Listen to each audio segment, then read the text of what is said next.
up, sheeple! The evidence is right here! Years, I assumed the 1984 film The Philadelphia Experiment was just that, a film, a work of fiction, something you see on a Friday night with a few buddies, tossing around some frosty Pepsi Maxes and a bucket of popcorn. A sci-fi 80s epic co-starring Nancy Allen, who would later go on to co-star in RoboCop. But what if the movie was actually true? Of course it's not true, you idiot. At least not the movie. Tinfoil Tom, did you get the file I sent you? Uh-huh. Oh my god, do I have to do everything around you? Did you read it? Read what? The file! The file! Read the file. It has the intel. Jesus, I come back from the future and I have to deal with this malarkey. Just read the file, follow the notes, and I'll get you a cookie. Ooh, a cookie. Yeah, great. Expose the truth and all that. I'll be in the hot tub with a bottle of Jack Daniels and infinite regret for putting the fate of the world in your hands. So what was true about the Philadelphia experiment? Well, for starters, the movie was based on something real, but took extreme liberties in its storytelling. It's a Hollywood adaptation of some of the strange tales concerning whatever happened in those shipyards. As the story goes, in 1943, the US Navy allegedly made a warship, a Cannon-class destroyer escort named the USS Eldridge, vanish. Reports indicate a strange, greenish-blue glow was cast around the ship's hull once certain top-secret equipment was powered on. And it warped from the Philadelphia naval shipyards to Virginia and back. So instead of just cloaking, it actually teleported. So dangerous was the journey through space and time that most of the ship's crew fell victim to madness, or were grotesquely fused to the ship itself. It was truly an awful sight to behold if these reports, and indeed there are several, are true. Now, we have a few different accounts of the tale from different perspectives, but I am focusing on the testimony of Al Bielek, who supposedly led a double life, one as a loving family man and the other as a shadowy military scientist, working on Black Ops projects like Montauk Project, a secret government operation which dealt with experimentation in time travel and psychic warfare, and, of course, the now infamous Philadelphia Experiment, among other operations. If Montauk Project sounds familiar, it's because Stranger Things took some serious inspiration from the events supposedly transpiring at the military complex, which actually did exist in Montauk, New York. But more on that another time. Today we're talking about Philly, baby! Woo! Remember that film from the beginning? The one which sparked my initial interest in this subject? It also inspired Al Bielek to go public with his alleged first-hand knowledge of the Philadelphia experiment. Shortly after seeing the film, a flood of memories rushed into Bielek's mind. He questioned them, but they were so real. Had his memories been replaced? What was real? In the end, Bielek pieced together the fragments and put it all back together. The puzzle of his life was reassembled. And so it was, in 1989, he came forward publicly.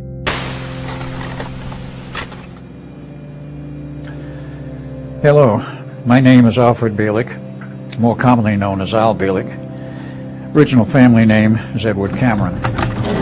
When Al Bielek woke up, he remembered a few things.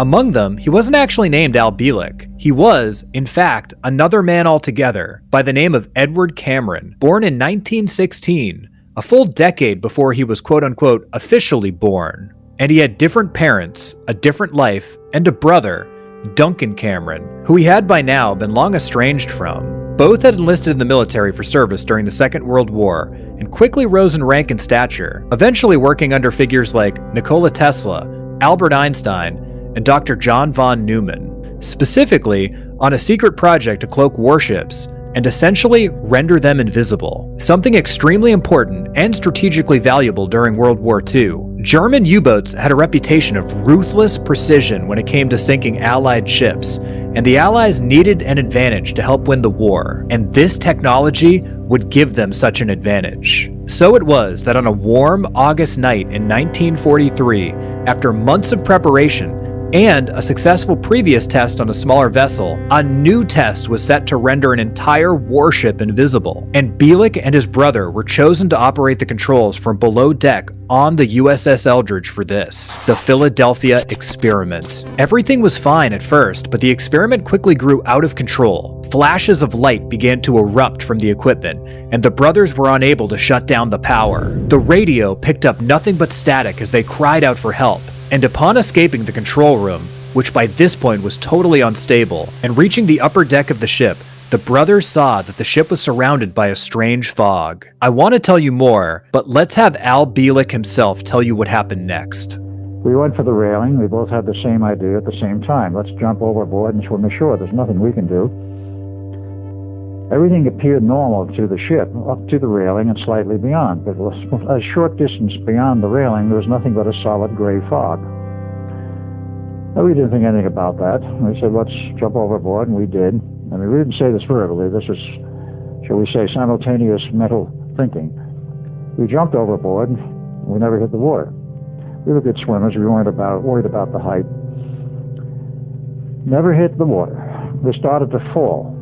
The sensation was like falling down an elevator shaft with no bottom. And down we went, and down we went. And suddenly, we were, shall we say, perhaps panic-stricken. We didn't have enough time to worry about being panic-stricken, but we were totally dismayed. We had not the slightest idea what was going on. We were more or less side by side. And this went on until what we estimate was about 2 minutes later. We arrived at a very strange location. At night, standing upright, next to a chain-link fence. And it was dark. We didn't know where we were, but we knew it was a military base in all likelihood because the chain-link fence was of a military design. At that point, very suddenly, a very bright spotlight beamed down on us, illuminated us very brightly. We wondered what that was. Well, we knew what searchlights were, but it was on a helicopter, and helicopters were unknown to us because in 1943 there were very few. They were experimental. But as it turned out, this was a production-type helicopter, as we learned later. But MPs came out of someplace and grabbed us and took us to a building. In the building, on an elevator, down the elevator shaft, the door opens. We see a lot of military personnel and a very elderly civilian in a gray business suit, white hair, what was left of it on the sides of his head, walking towards us. He looks at us and says, "Gentlemen, I've been expecting you. I'm Dr. John Von Neumann." So we look at him. He says, "You're who?" And I says, "I'm Dr. John Von Neumann." Couldn't be. We left him approximately an hour or so ago. And he's a much younger man. Couldn't be you. He looked at us rather sternly and says, "Gentlemen, this is not 1943. This is 1983. I am the same Dr. Von Neumann you knew in 1943, except I'm 40 years older. Welcome to Montauk Air Force Station," or words to that effect. Somehow, the brothers had entered a hole in space and time and ended up encountering their old boss, 40 years older, in 1983. Von Neumann gave Bielik and his brother a tour of the Montauk facility, and Bielik had his mind absolutely blown by a commercial for American Airlines advertising Hawaiian vacations. I mean, I understand. If I could visit Hawaii for what it cost in 1983, I'd be blown away too. After some rest, Von Neumann informed the brothers of the grave reality of the situation. A hyperspace bubble had been created by the Eldridge, which was still lost in this hole in space-time, and it was growing bigger by the minute thanks to the unstable experimental equipment aboard the Eldridge, and the inability to power it down. If left unchecked, this could, in theory, envelop the entire Earth with disastrous consequences. Someone had to be sent back to the decks of the ship to destroy the equipment, and the brothers were the men chosen for the mission.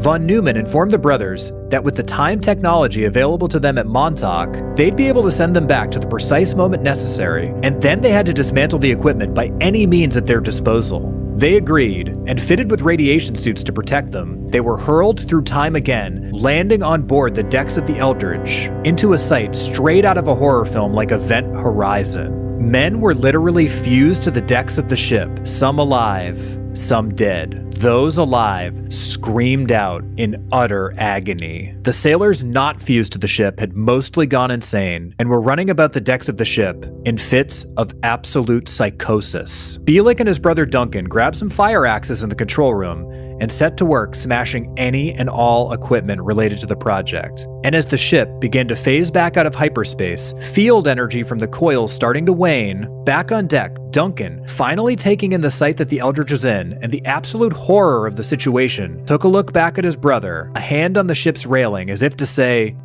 "You comin'?" and then leapt back over the edge of the ship, into the fog, traveling through time to parts unknown. Bielik stayed behind as the ship finally phased back into 1943, Navy personnel finally boarding the ship, surveying the carnage. For Bielik, many hours, or perhaps even days had passed. But for those initially watching the ship vanish in 1943, it had only been mere moments. Bielik went on to work on many other secret government operations at Montauk. The Philadelphia experiment, an event that is key in our history. Why? A legend about an entire ship being moved in space-time. But is this just a legend, or is it becoming one because the government is hiding it from us? What are the consequences and what is the different point of view? The Philadelphia experiment, or officially known as Project Rainbow, was a top-secret attempt by the military to make a warship invisible. Invisible to radar, though. The year is 1943, right in the middle of World War II. Now, the experiment we're assuming you've at least heard about involves the battleship Eldritch. According to Bob Frizzle, the technology that the military received for the experiment was from the Grey Aliens, and their idea was that the US wanted to win the war with it. Project Rainbow is the forerunner of today's stealth technology, as the plan was to create an electromagnetic battle that effectively deflects radar waves from the ship. However, while the goal is for the ship Eldritch to disappear only from the radar range, the experiment goes in a completely unexpected and sideways direction. It becomes invisible to everyone and temporarily disappears from space-time. The experiment was developed by Nikola Tesla and Albert Einstein, with Tesla himself in charge at the beginning. He insisted that the experiment be carried out without the crew, but his proposal was not accepted and he ended his participation and was replaced by Dr. John von Neumann. What the assigned team does is to trigger fields that spin counterclockwise, along with a few more steps involving the speed of light to go from one dimension to another, or in another reality.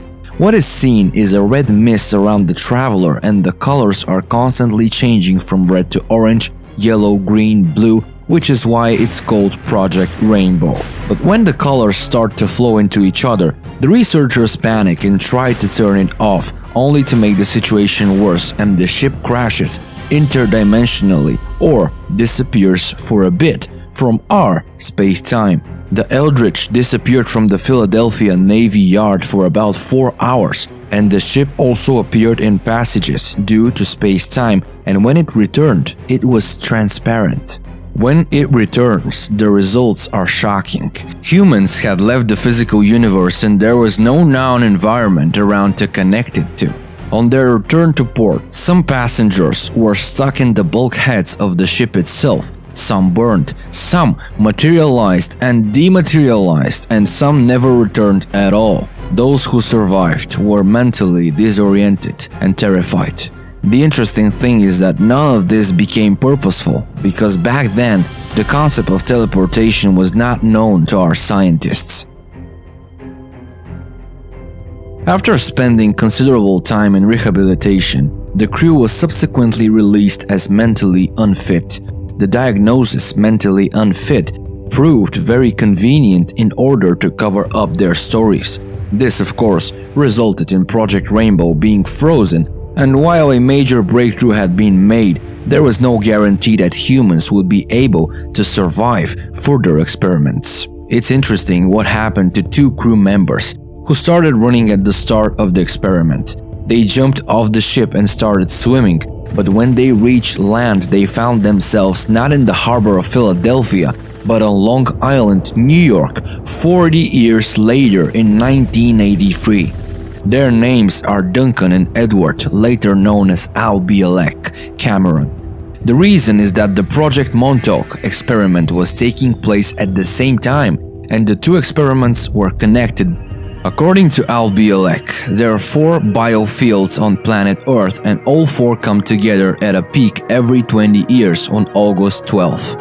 At these very moments, a sufficiently strong energy is created, with which a hyperspace world field is created, which causes the ship Eldridge to slip, if that is what we can call it, in space in 1943. Dr. John von Neumann, who led the experiment, was called to work on the Manhattan Project. He was associated with the atomic bomb, which became the weapon that ended World War II. Although it's not widely known, the extensive research that began with Project Rainbow was resumed in the late 1940s, precisely with Project Montauk, with a hole opened in the time-space continuum. Although the US Navy has explained that no such experiment took place, many researchers disagree, and they have their reasons. Documents from 1943 have been found which confirms that Einstein was in the service of the Navy Department in Washington. Witnesses began to appear and tell stories how they personally saw the Eldridge disappear. There even was a newspaper clipping from those times which talked about soldiers who got off the ship and melted right before the eyes of the witnesses. The Philadelphia experiment is an example of a story that just refuses to die. There is a mysterious aura about it that is constantly exploited. These words from Jacques Valley, one of the most brilliant paranormal investigators, clearly demonstrate the skepticism of many scientists towards the story of the disappearance of the destroyer Eldridge. Now we're going to go back a bit to see how it all started. In 1912, a mathematician named David Hilbert developed several different methods of new mathematics. One of these is known as the Hilbert space. He developed equations for multiple realities and spaces. He met Dr. von Neumann in 1926 and shared his information with him. Von Neumann took many of the systems he learned from Hilbert and worked with them. According to Einstein, von Neumann was one of the most amazing mathematicians. He had the unusual ability to take abstract theoretical concepts from mathematics and apply them to situations in physics. Dr. Levinson, who developed Levinson's equations of time, also appeared in the story. He published 3 books which are now rare and almost impossible to find. Serious research on the issue of invisibility began in the early 1930s at the University of Chicago. Dr. John Hutchinson, dean at the time, was aware of the 145, the Montauk Project work of Dr. Kortenhauer, then an Austrian physicist at the university. Later, Nikola Tesla joined them. Together, they studied the nature of relativity and invisibility. In 1933, the Institute for Prospective Studies was formed at Princeton with Albert Einstein and John von Neumann. In 1936, the project developed even further and Tesla was appointed director.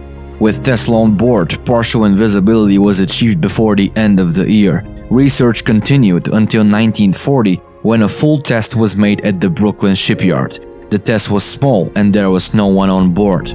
The ship used was powered by generators from other ships connected by cables. At this stage, another scientist got involved, T. Townsend Brown, who is known for his practical ability to apply theoretical physics. By 1941, Tesla already had the full confidence of the rulers and they provided him with a ship. Tesla's famous transformers were also used on this ship. As the project developed, the inventor was cautious because he knew there would be stuffing problems. Perhaps he understood it because of his ability to fully visualize his inventions in his mind and to always be several steps ahead of everyone else. In any case, Tesla knew that the mental state and bodies of the crew would be seriously affected and even injured. He needed more time to perfect the experiment and try to make it safe for the participants. Von Neumann, however, strongly resisted this, and the two never got along. Von Neumann was an outstanding scientist, but he did not care for metaphysics, while, and for Tesla it was something common, and he had created successful inventions based on his unique foresight.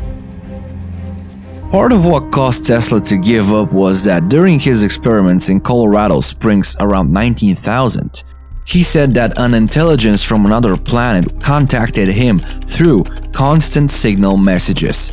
This happened in 1926 as well, when radio towers were erected at the Waldorf Astoria and his New York laboratory. He claimed to have received information that the experiment would lose people if things did not change. So, he needed time to invent a new equipment. Tesla's pleas for more time, however, were ignored. His government had a war to win, and further delay was not in their plans. Nikola Tesla secretly sabotaged the operation in March 1942. It is not known whether he was fired or left alone. We can't go without mentioning one more thing about the ship Eldridge. After the end of the experiment, the ship enters the Greek fleet under the name Leon. It's interesting what the Greek journalist Pantolos discovers when he goes to find out if such an experiment was really carried out. He inspects that the entire ship, including the ship's logbook, and also manages to get an interview from two officers who served Leon. One of them served as a captain of Leon, and when he realized that the entire Greek fleet but himself knew that the Leon was the famous destroyer Eldridge of the Philadelphia experiment, he noticed two strange things. About one of them, he says the following: "The pages of the ship's log corresponding to the time of the experiment are missing. They're torn off. I asked 3 other captains who had served on the Leon before, and they all replied that the pages had been missing from the log since the ship had passed to the Greek fleet." The other strange thing, the accounts of the crew members who claimed to have seen strange things on the ship, something like ghosts or phantoms, and that several times their belongings having disappeared suddenly were later found in another place. Some claimed to have seen a greenish light enveloping the ship at night. If the testimony of this officer sounds strange, the words of the other who served on the ship as a chief engineer are no less weird. The first thing that struck me, the sailor recalled, was the unusual amount of cables stretched throughout the ship, as if they were remnants of a complex system of electrical equipment used here in the past. This marine engineer added that he sometimes notices a strange vibration throughout the hull when the engines were running, as if the ship was under repair in dock. I was with one of the officers, and I thought an earthquake was starting, but then I realized that there was no seismic activity in the area where we were that day, he explains. What can explain all this? Just self-suggestion or an echo of the strange phenomena that somehow got written into the structure of the ship. Now we'll go back to the time of conducting the experiment. The interesting moment is that the two brothers, Duncan and Edward Cameron, start to run away from the ship. They suddenly find themselves 40 years later miles from the port in Philadelphia. The two travel through time, return, and then detail classified information about US projects that gives us an idea of what happened to the Eldridge ship and the Philadelphia experiment. How did this happen, and did it really happen? The Philadelphia experiment took place on August 12, 1943, but 40 years later, on August 12, 1983, the same experiment was conducted again, and Al Bielek claimed to have the memories of Edward Cameron's life, as according to him, the secret government was given alien technology with which a person could regress to any age. Subsequently, this statement was confirmed, and Leading Edge News contacted Al and conducted an open interview to find out what really happened. Stay until the end to hear the whole story and see some of the predictions he made for the future. Bielek told his story to an audience at the Mutual UFO Network conference in 1990, saying not only that the Philadelphia experiment was real, but that he and his brother were on board when it happened. He said that none other than Nikola Tesla himself designed the equipment that caused Eldritch to escape from space-time, and that even opened a wormhole to the future that dropped the two brothers into the middle of the Hero Montauk camp on August 12, 1983. Surely many of us would like to be in his place at least for a while. He was born in 1927 in America and worked for various military subcontractors. He participated in secret projects related to time travel, meetings with extraterrestrials, and top-secret inventions that we either read about in the books or we see in the movies. Assisted and created various covert and secret programs such as psychological operations involving the search for UFOs, which the Pentagon has officially recognized as true, but all this has a price. And because of this, Bielek is deprived of his family, memories, and identity. Technology was often used on him, with which his memories were erased, but of course, like any technology, this one also made its mistakes, and after a while, the process was reversed, and he not only remembered everything erased, but also received glimpses of the future. The age regression technique had been traced back to Nikola Tesla. While working on the original Philadelphia experiment, he developed a device to help sailors in case they lost their time points. The purpose of this device was to restore an individual to their normal time lock in case they were disoriented as a result of time travel. The government or someone used this Tesla device and developed it for temporal regression of the body. Tesla said that if an individual's time points were moved forward in time, it could remove age. If someone's time points are moved back 20 years, the body will be relative to the age. Edward Cameron has become Al Bielek.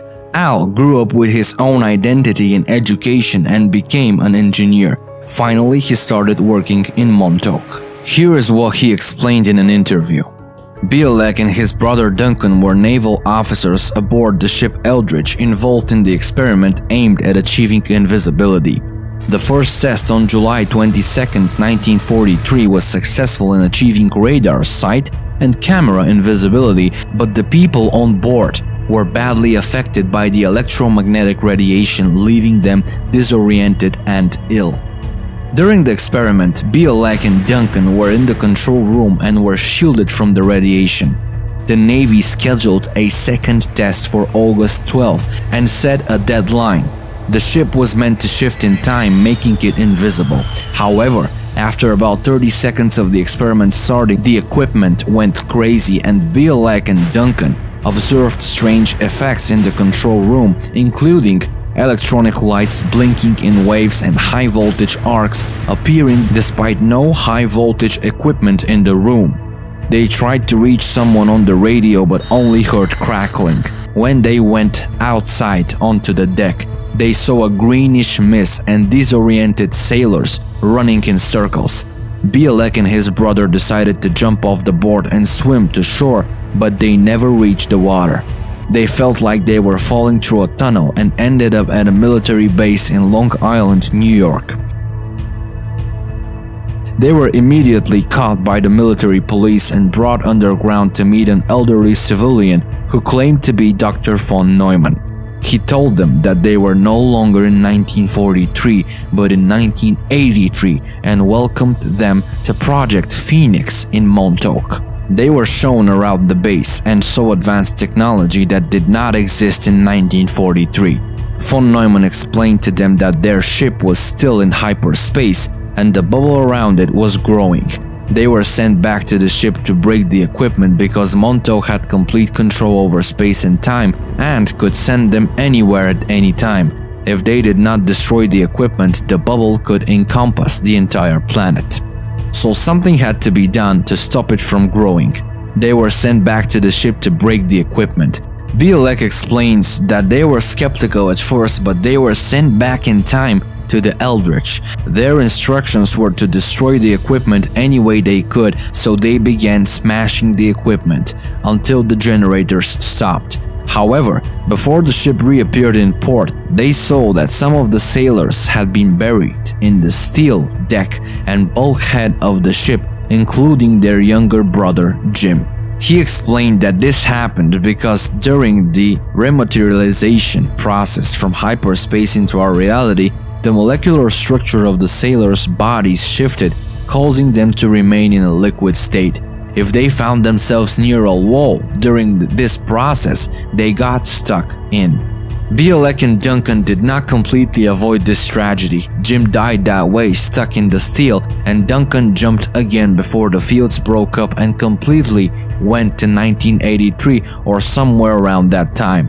Bielek stayed on board and the fields again materialized. You lost your two brothers and traveled 40 years in time. Is it enough to drive the average person crazy? Yes, however, I remained normal, probably because of my training. Maybe I was chosen for this job by someone who knew more than myself. I have often asked myself, why me? When you travel in time, what is considered the present? Now is where you are. Your starting point is where you were born. There occurs a lock in time. Even as you move forward or backward in the flow of time, your starting point remains the same. Have you witnessed an alien intervention? In 1943, I did not see aliens. After that, we realized that they were there. I have a picture of Valiant Thor being coming from under the surface of Venus, made on Eldritch. The aliens were heavily involved in the Montauk. They were there apparently mostly between 1973 and 1983 when they were helping with the time tunnels. When asked why the government lets him speak so openly, Bielek says he can't explain it, but he has said enough things that others have been crucified for, yet no one has said anything to him. He encourages people to do their own research and investigate as there are enough documents available to support his claims. Bielek also gives information about the future. He says that doctors of the future use vibrating and light equipment for treatment, which is quite permissible and logical. He also says that the climate of the entire planet is going to be different and the US and Europe are much changed from what we see today. The central government will be collapsing and the world's population reaching 300 million people. Bielek died at the age of 84 or 94 if we accept his version, and was buried in Mexico. Whether Al Bielek's account proves the existence of a real-time machine, space-time travel, and top-secret experiments that government doesn't want us to know about, we can't say for sure. But we think that this, unlike many other topics we have considered, is not a big mystery. For we ourselves know that if there is so much information circulating freely on the same topic, even if it seems false on the surface, there are common roots and the truth is somewhere there. Speaker was a captain in the US Navy at the time of the Philadelphia experiment. He was involved in the Philadelphia experiment. He knows more about it than anybody else, and he knows a lot about it that a lot of people don't know. He's a very interesting man. We actually travelled around a little bit a few days ago together, and Al was telling me of some of his experiences over at my place. And I must tell you, my hair was standing on end from what I was hearing. I didn't know quite what I thought of what I was hearing. And the nun that lives in the flat next door to me was fortunately away because she would have known where to go with it. It's fascinating stuff. You will find it riveting, I'm sure. Would you please give a big Queensland welcome to Mr. Al Bielek.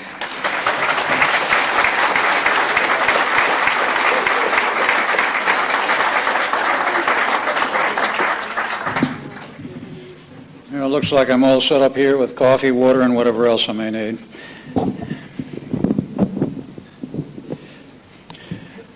The Philadelphia experiment. How many people have heard of it in here in the audience?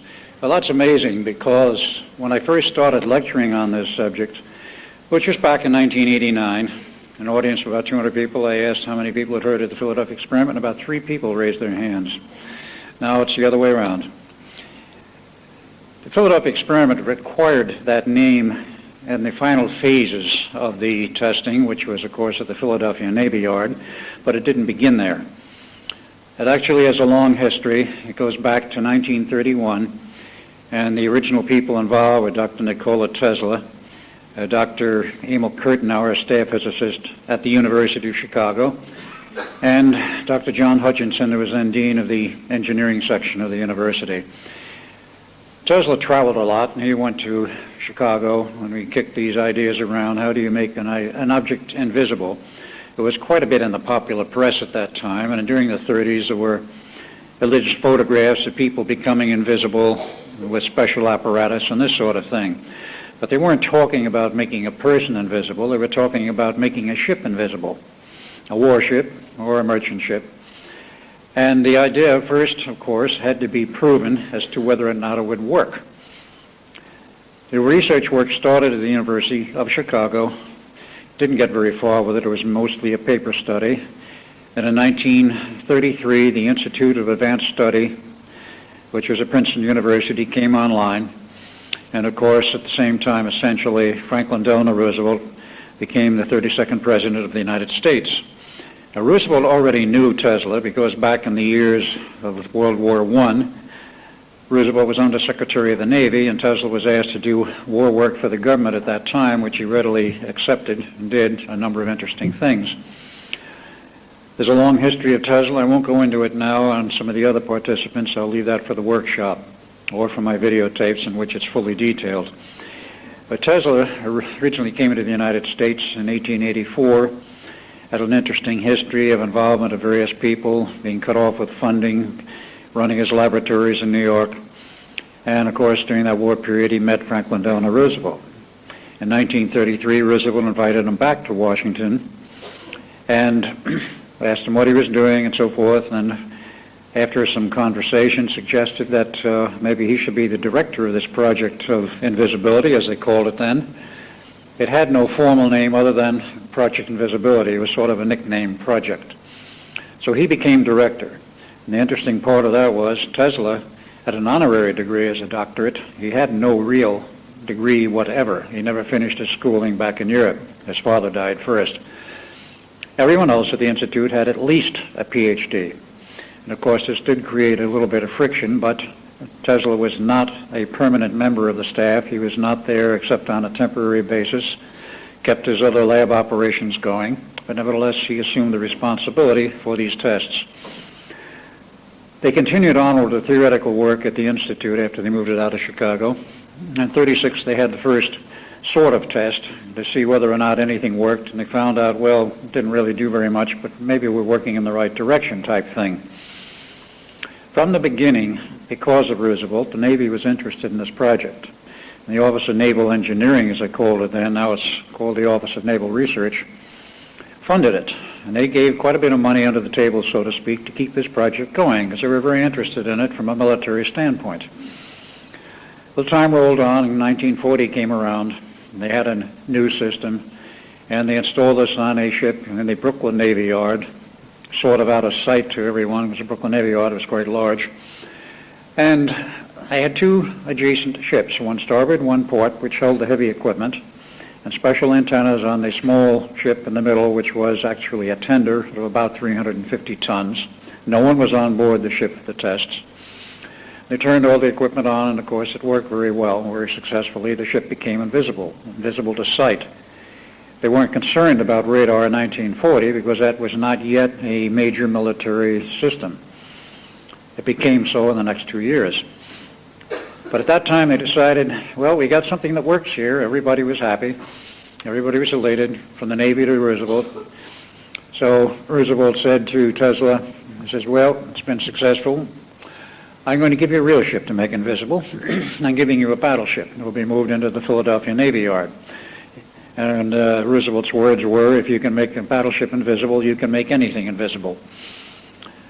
So at that point, Tesla went to work on that project. Now, to backtrack slightly, how did I get involved? And for that matter, how did my brother get involved? I was not born Al Bielek. I was born Edward Cameron, son of Alexander Duncan Cameron Sr. He was a Navy man himself during the period prior to and during World War I. Retired from the Navy in 1929 with a medical condition and a pension. And there are many slides to cover this. We'll get into those a little bit later. But he, of course, in the period of his Navy activities, not only like most Navy men who have a girlfriend in every port, He was a very good-looking man, and he had women chasing him. Wound up with a woman who was my mother. I was born 4 August 1916, and Duncan was born in May of 1917 from a different mother. I was born in Bayshore, Long Island, and Duncan was born someplace in Connecticut. Well, Father, in the period of time from 1917 on, was called out to sea by the Navy. There's a war on, you're going to sea. And he abandoned his 2 live-in common-law wives. Duncan and I were raised by Auntie Arnold in the big house on Long Island. They had a 23-room mansion. And that was supported by the family business, Arnold Constable and Company, a department store in New York, several stores really, founded in 1855 by a Mr. Constable who came from England and brought over his associate from England a little bit later. A very successful business, made lots of money. So the family did not lack funding for anything. We went through our regular normal schooling, finished high school 2 years early. Father insisted all during this period we must get a good education. He did not get beyond high school himself. Loyola High, I believe, was in Brooklyn.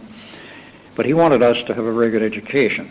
Of course, the money was available, and the family had stature, so I went to Princeton, took a bachelor's degree and then a master's degree there. And of course, during that period, met Dr. John von Neumann, who figured very heavily in the experiment later on. And he insisted that if I were going to go on for a PhD, which I intended to do, that it would be better if I went to Harvard. He said it's a better school, more prestigious, et cetera, et cetera. So I went to Harvard. Took my PhD in the summer of 1939. And Duncan, in the meantime, decided to take off to Scotland. University of Edinburgh, Scotland. Why, I still do not know to this day. Probably he couldn't tell you either. But that's where he went. He took his degree work there. When we were both completed with it, Father, who was out of the Navy and retired from 1930 January onward, and used to build lots of racing ships, sail ships for the racing regattas on Long Island, picked me up and took me over to Scotland to meet Duncan, and then we went on to Germany to see my mother. The last time I saw her was 1939, living in the family castle in what was eastern Germany, is now part of Poland, and what was called Königsberg is now under a different name in Russia. Mother has long since returned to the U.S. She was a native of Europe, and how this all occurred, what the I do not know. But I met her there. That was the last time I've seen her. I've since learned she is still alive. She's 98 today, and not in the best of health. But in any case, we returned to the United States, and at Father's insistence, we joined the Navy. 50 Church Street, New York. We were given commissions, Lieutenant J.G., because of our education. And of course, we didn't know that Father had already set us up for a special project. He didn't tell us. In any case, we went through our 90-day winter school training in the Navy for officers who were to be assigned to a very special project of some kind. So we finished that. And in January of 1940, we were assigned, of course, to the Institute of Advanced Study at Princeton. So here were 2 brash young Navy men, PhDs in physics. We thought we knew it all. So we go to the Institute. And then we find out how much we don't know. Because the cutting edge of science and mathematics at the Institute was many years ahead of what was taught in the universities. We were dealing with things like 5-dimensional realities, time fields, and a few other things we'd never heard of, and for that matter, much of that is still not heard of today in the public domain, nor even among many scientists. That's so far advanced they were, and how much secrecy has come down since. At that time, there was no secrecy. The project was wide open. Nobody was interested in it particularly, but it was a wide open, unclassified project at the Institute. Well, it went on from the period in 1940 up until the test in September, at which time it was classified. The Navy took it over, and it became known as Project Rainbow. That was the official title, which lasted in that category of that title until 1947. The test was made at the Brooklyn Navy Yard. It was entirely successful. Tesla was given this battleship to make invisible. Now here you're going from a ship of 300, 350 tons up to something like 30,000 tons, slightly larger. Required a lot more power for the test. There wasn't much power required for making that smaller ship invisible, but they still didn't take any chances at that time with personnel on board. Tesla was given this task and he assumed it and decided I have to design all kinds of new equipment. Comes January 1941. It seems that the Navy decided Duncan and I had to go to sea to learn out what it was all about to be an officer in the Navy. So we were assigned to the USS Pennsylvania, both of us. We floated all around the Pacific. It was an interesting tour. We didn't do much of anything. It was rather a plush assignment, if you will. And after going all over the Pacific, the Pennsylvania comes into Pearl Harbor in October of 1941 to go into dry dock and overhaul. So we took leave, and then we finally went to San Francisco, and we had quite a ball in San Francisco. I still remember some of those days. On the 5th of December, 1941, our orders were cut for return to Pearl Harbor. We were about to board a plane at the Alameda Naval Air Station when we were stopped. A naval captain came up to us and said, "Your orders are canceled. Come with me." We followed him to an upstairs room in the Naval Air Station. We met Hal Bowen Sr., who was then director of the Office of Naval Engineering. And he told us this. He says, "Gentlemen, we don't want you going back to Pearl Harbor. We have reason to believe the Japanese will be attacking Pearl Harbor within 48 to 72 hours. Yes, they knew about it in advance. Make no mistake about it. I won't go into the politics. In any case, we don't want you going there. Stay here in San Francisco, finish up your tour time for the Pennsylvania. This is its home port anyway. It says you can do some paperwork here for it, and the rest of the time go out and have a ball." But it said in January you go back to the Institute, and of course in January we did. January 42. The preparations for the test of the battleship, to me now name unknown, were well underway and nearly complete, and Tesla was having a lot of misgivings about it. The reason he was having misgivings were because he realized enormous amounts of power with the approach that was used at that time were required, and he knew there would probably be some sick, if not dead, sailors. He asked the Navy for more time because they had scheduled the test for March of 42. He says, "I'm sure this problem can be solved, but I need more time to do it." Well, the Navy's typical response at that time is, quote, "There's a war on," unquote, which there was, and we weren't doing too well in it. And you've got a test date, meet it.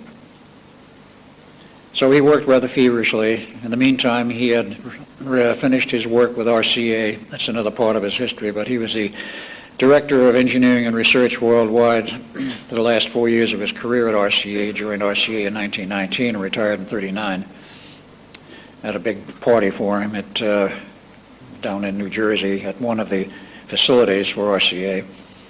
But he had many other projects going, but he did develop more of an interest, and much more time was available for his work with the Philadelphia experiment. So he continued to look at this, and he had a very bad choice to make, an unhappy one. His decision was perhaps the thing which he thought was the best. He had a choice of either going ahead with the test and hoping everything would come out all right, or to play it safe, sabotage the test so no one would be hurt, and he chose the latter course. He sabotaged the test, nothing happened on the appointed day. Some equipment blew up, but nothing else, and nobody was hurt, no one was injured. And of course, he bowed out. For the first time in his career, he had to say the project was a failure. Well, of course, he made it that way himself. He had an absolutely perfect track record to that day of never failing on a project that he undertook. So I'm leaving, there's a very good man here who can take over, Dr. John von Neumann. Now, John von Neumann was one of the original 4 staff members who joined the Institute of Advanced Study in 1933. So von Neumann took over. Tells the Navy, I have to look at this to see what's wrong. It didn't take him long to find out what was wrong, but he decided to avail himself of the time to redesign the project, or redesign the equipment. He partially redesigned it, not totally. And of course, the time went on during that period, and he decided that during that summer he wanted a special ship. He didn't want to go ahead with the battleship tests. And he wanted a special ship designed from the ground up for these tests. So we went to the Newark shipbuilding yards, not far away, picked a number off a drawing board, which was then just in the process of having the keel laid, DE-173. DE is Destroyer Escort. They built lots of these during World War II and after World War II. And he says to those who were in charge of the shipbuilding and the design, he says, I want certain changes made. Of course, the Navy concurred with all of this. don't finish gun turret number 2, there were 4. Leave a hole open down below decks, and they're going to leave part of it unfinished and put in some steel rails where we can roll in some very heavy equipment.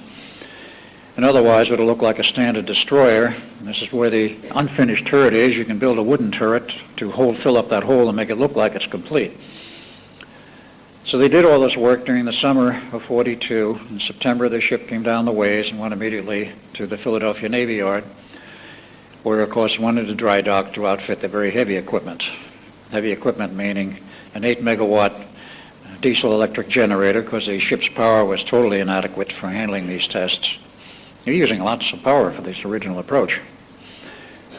And, of course, 2 very large alternators, 75 kVA each, vertical shaft mounting, 2 gearboxes, a motor drive, associated heavy electronics all had to go into the hold of the ship. They wanted it in the hold, unlike the battleship lashing it on deck. They weren't about to cut up the battleship to put this equipment in it. This equipment was to be built into the hold of the ship later known as the Eldridge. That took place between September and December of 1942. And then the ship, of course, was taken out of dry dock and put in the back section of the Philadelphia Navy Yard where the classified work went on. And then he outfitted it with the rest of the electronics. And Duncan and I became part of that team. We were involved with this thing very heavily, going back and forth from the Institute to the Philadelphia Navy Yard. And they continued to outfit the ship, make subsection tests. And this went on into '43. Actually, January, they started putting the rest of the equipment in. And we were there. And we reminded Dr. John von Neumann of what Tesla had said. He didn't want to hear about it at first. He had something of a disdain for Tesla because he, quote, didn't have a degree, unquote. Eventually he got over it. Everybody knew Tesla had an impeccable track record, and his theoretical concepts of what he was doing were perhaps well beyond some of the mathematics of the day. But he eventually agreed there might be a problem. Duncan and I both insisted on it. Well, they went through the preliminary tests, and then they went on up into May, and they had problems. They decided to put in a 3rd alternator to try and build a counter field to perhaps compensate for the other ones being generated, because they knew what they were generating was a torus-like field, a field effect surrounding the ship of extremely high power.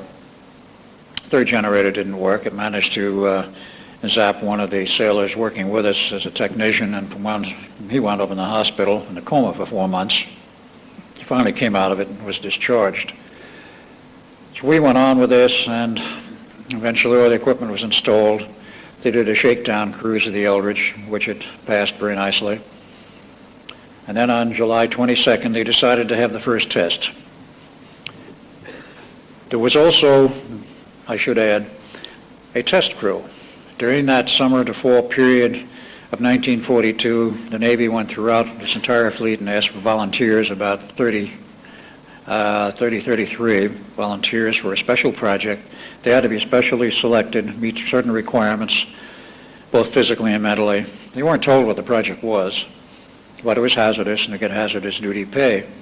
They got their special crew. It went through 90 days of training at the Groton, Connecticut Coast Guard Academy. And who was the head of that class training? My father. He was out of the Navy, but he enlisted his services, not formally, but he enlisted his services in the Coast Guard during the war, over 3,000 hours, volunteer. He still believed in the country, wanted to do something. They graduated, they were assigned to the Philadelphia Navy Yard, and of course, when the time came for the test crew, it consisted of 15 enlisted men and 10 officers. Among those 10 was Duncan and I, who ran the equipment on board the Eldridge. We had no computers in those days, so everything had to be run manually. And of course, there was a certain sequence had to be run. And we knew what it was, and when came the test for 22 July 43 by radio link from the command ship, which was a carrier, and the man in the Navy in charge of these tests was a Captain Harrison. The Navy was quite proud of him. He was the first full-blooded Indian ever to make line officer rank. And he gave the instructions. Everything was turned on in sequence. We turned all the equipment on. We didn't see anything from inside the hold of the ship, but from the carrier, They saw the ship go invisible, couldn't see it, and for that matter, couldn't see it on radar, which was what they really were concerned about then, because by 43, we had very excellent radar, and so did the Germans. The basic name of this game was to try and make a ship or a whole fleet of ships invisible so the German radar couldn't pick it up, because they were sinking half of our shipping coming across the Atlantic to England. A rather high toll rate. Well, the hardware worked, but the human element failed. In that first test, there were quite a few nauseous sailors. After 20 minutes, the equipment was ordered to be shut down. I radio, and of course the ship was ordered back into the back section of the Philadelphia Navy Yard. It was then they found out that the sailors stationed on deck to view what was going on and to see what they could see, and just to be observers on the deck, were very sick, very nauseous. The amount of power required to produce the effect at that time with the approach that was being used was enormous. We were talking megawatts of power. Peak pulse power of the 4 transmitters, about 8 megawatts, plus 275 kVA alternators cranking out thousands of amps into the 4 coils on the deck, which were tapered. They were conical coils. They stood about this high off the deck. They were narrow at the top, and they tapered on down. Tesla liked tapered coils. That's one of the things which he had done for years, and that's a matter of engineering. And of course, these were single-turn copper tubing, about 1 3/4 inches in diameter, and they were liquid-cooled because they got hot. 4 of them, independently fed, and they were phased in a manner to produce a rotating magnetic field. And inside of it was a special quadrophase antenna designed by T. Townsend Brown, another one of the contributors, which was fed by 4 RF transmitters plus all of the preceding electronics, which provided a pulsed form of power, 10% duty cycle.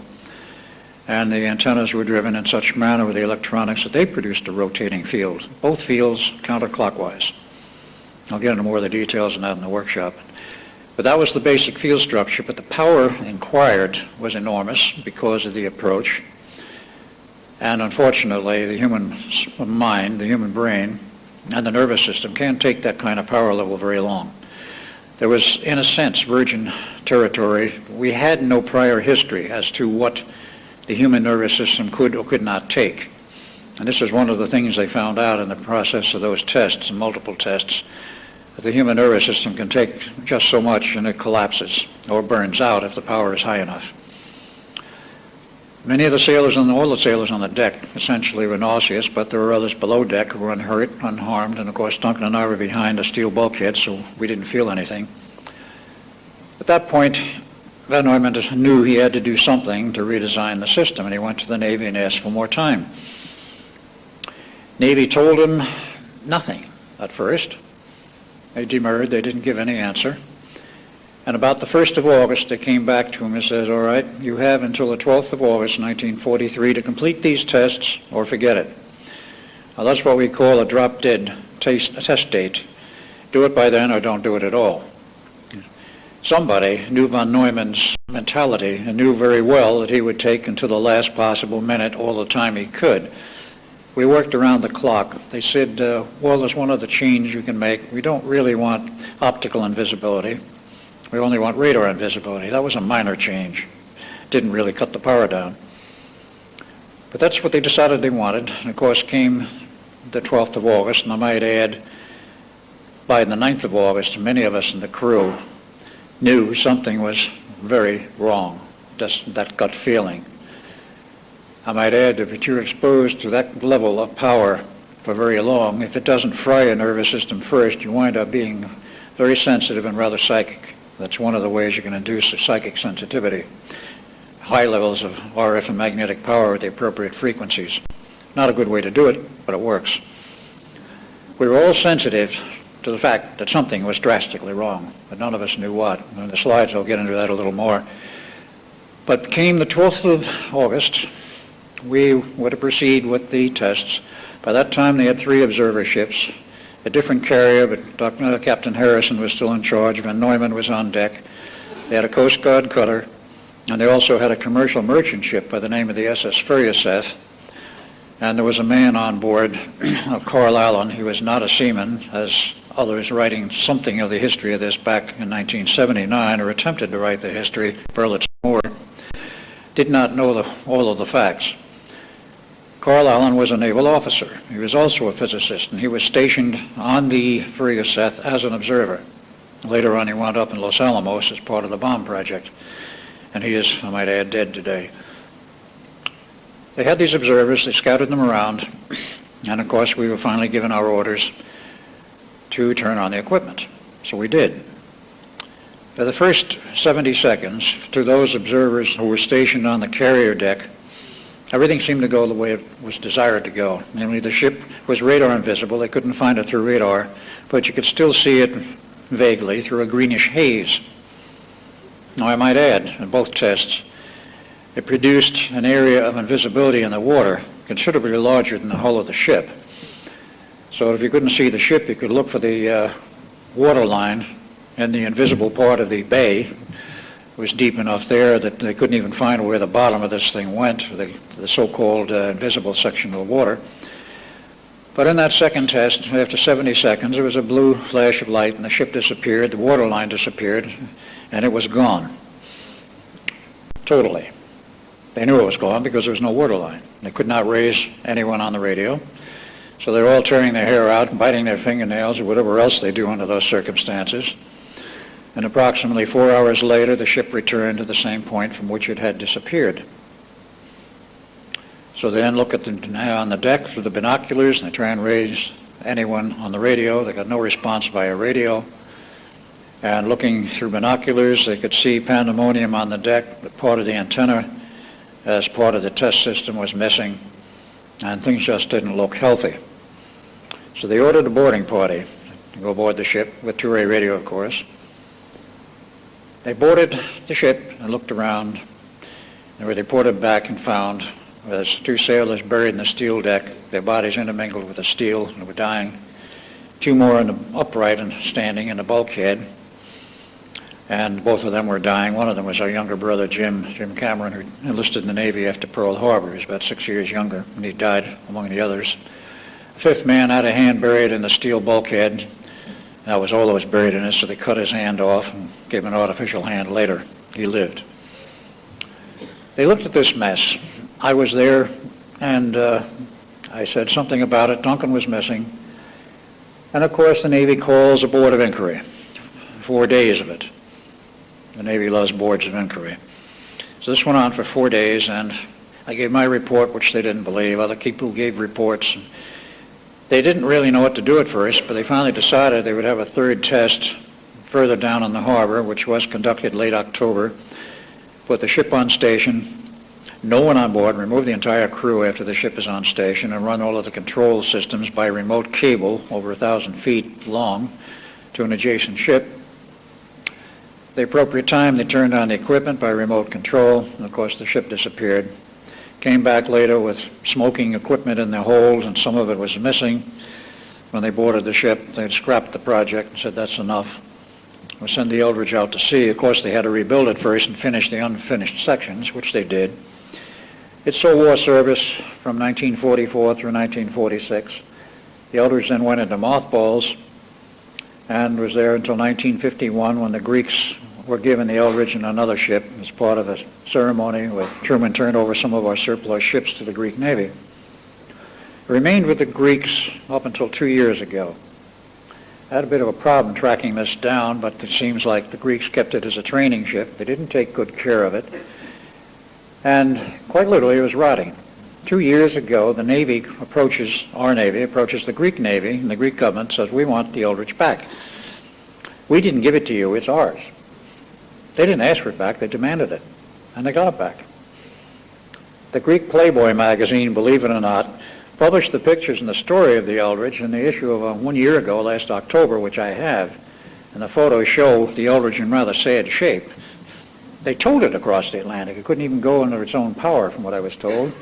Wound up at Norfolk, Virginia, being rebuilt. Don't ask me why they wanted to rebuild it, but that's what they're doing. The word I have is they're putting a new hull under it because the hull was rotten. The superstructure wasn't too bad.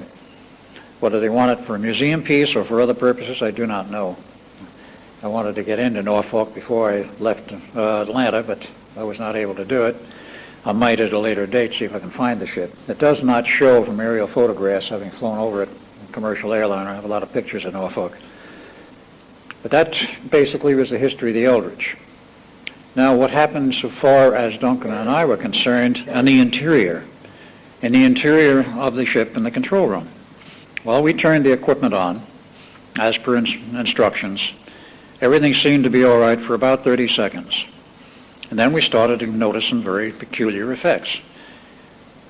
The field coils of those two generators was 5 fields per generator, alternator really.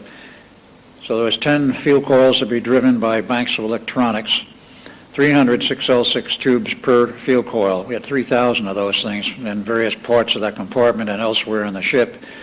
Believe me, they generate a lot of heat, quite a bit of light. But what was peculiar was the light output from those tubes, because they were glass, varied. Normally they're quite stable. They started getting brighter and then getting dimmer. What's going on here? Something's wrong.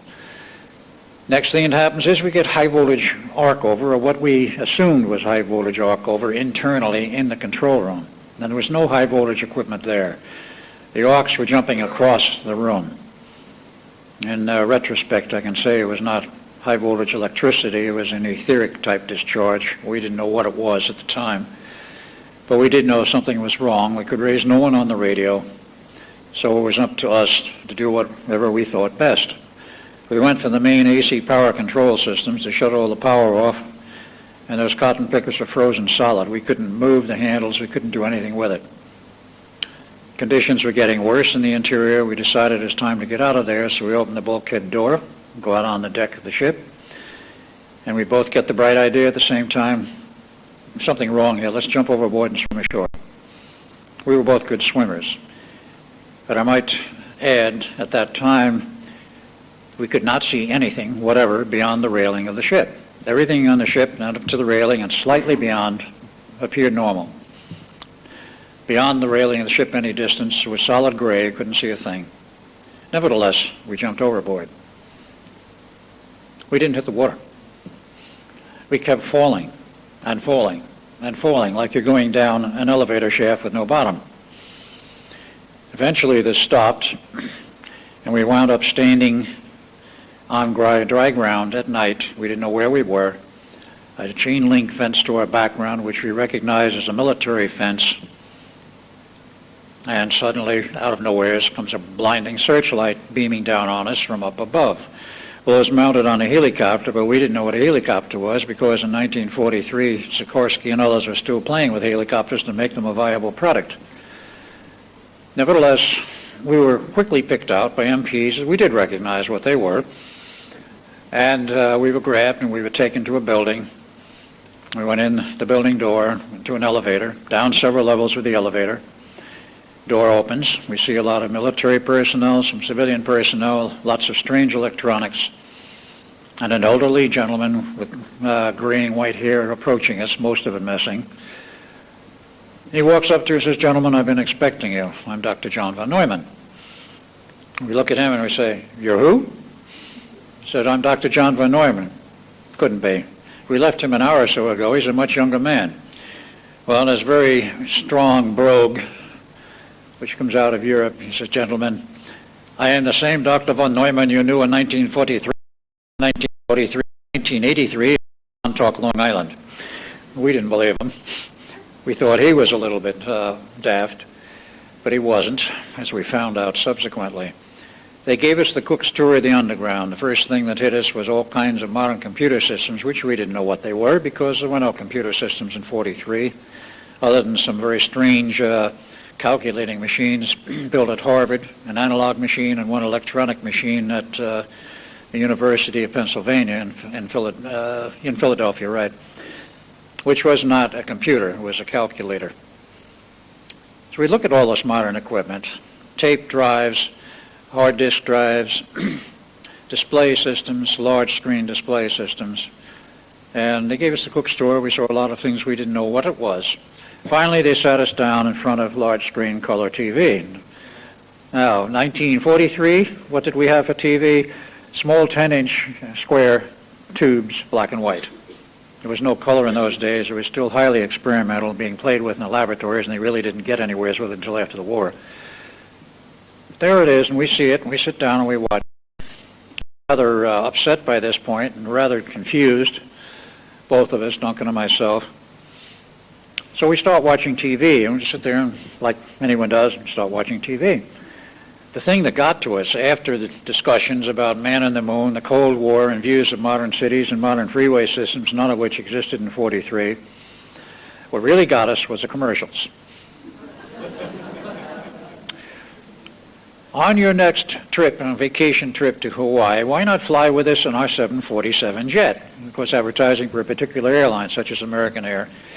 And they show a picture of a 747 jet in flight. Look at this thing and says, what the hell is this? Maybe the old man is right.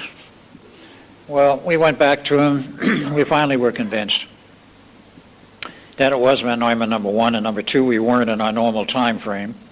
We actually did go above base during the day. We found out that we arrived at 2 a.m. approximately that morning of 12 August 1983 at Montauk. We were there about 12 hours. Of course, during the daylight hours, we went above base.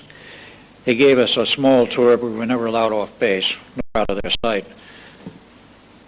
Finally, Dr. Van Neumann says to us, he says, well, gentlemen, we have a real problem. Okay, what is it? He says, these two experiments, we were running one here at Montauk, Long Island. He says, we can control space and time. He says, this experiment and these things we're doing here locked up with the Eldridge. And the Eldridge was yanked out of its harbor into hyperspace. It's currently in hyperspace. We don't know how you got here when you jumped overboard, but you're here. Somebody has to go back to the ship and shut off the equipment. And I looked at him, and Duncan looked at him, he says, great, how are we supposed to get there? He says, well, you're the ones who are going to have to do it. He says, we can get you there. We have complete control over space and time. We can send you anywhere as we want, at any time we want.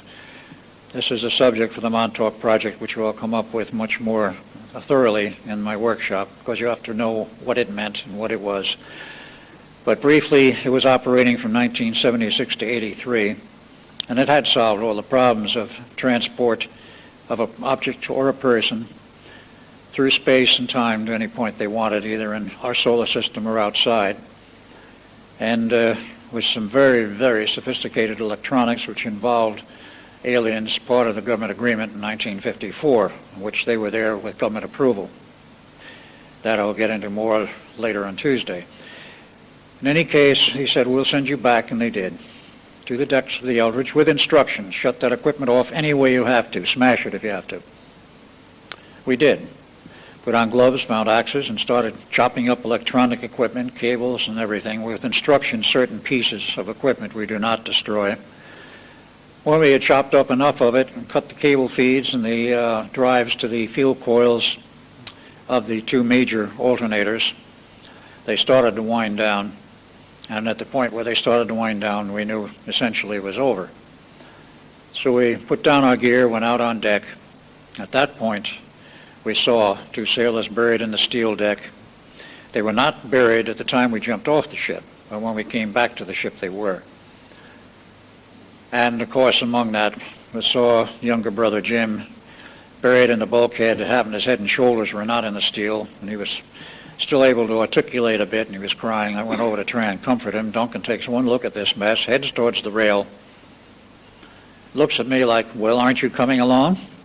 He jumped overboard before the fields collapsed and wound up back in Montauk in the future, as the saying goes, sometime between 82 and 83. We don't know the exact date. And he was there for quite a period of time until he had a problem. I remained with the ship. I gave my report to the Navy. They didn't believe it. Dr. Van Neumann didn't know whether to believe it or not, because this is Van Neumann 43. The story gets a little confusing, perhaps, but that was what happened. I had made the round-trip circuit like Duncan from 43 to 83 and back to 43. He didn't know whether to believe me or not. He took me aside and says, all right. He says, I'm going to build a time machine. I said, the technology for that is very little different than what we're doing here for this project. What they were doing, of course, was creating an artificial time zone with a very heavy electronics and a field around the ship that looked more resembled a donut than anything else. It was a torus-type field in which we created a local time zone. And that local time zone was slightly different than the one on the outside, which was the normal one we always live in. The theory said, and they proved it, that if you rotate the time fields slightly, phase shift it, you will achieve invisibility because light waves or radar, which is essentially the same as light but a lower frequency, will pass right through the area. If it passes through it and there's no reflection, you don't see it. The basic idea of invisibility is that you get no reflection of any kind from the object that normally you're looking at. If there's no reflection, you can't see it. It doesn't matter whether it's light waves or radar or the lower frequency electronic RF waves, even down to sonar. No reflection, you don't see it. That was the basic premise. And it worked. It took enormous amounts of power. But he told me, he says, I will build a time machine, and you're going to go back to the future, and you're going to bring something back to prove to me that you were there and I was there. He did.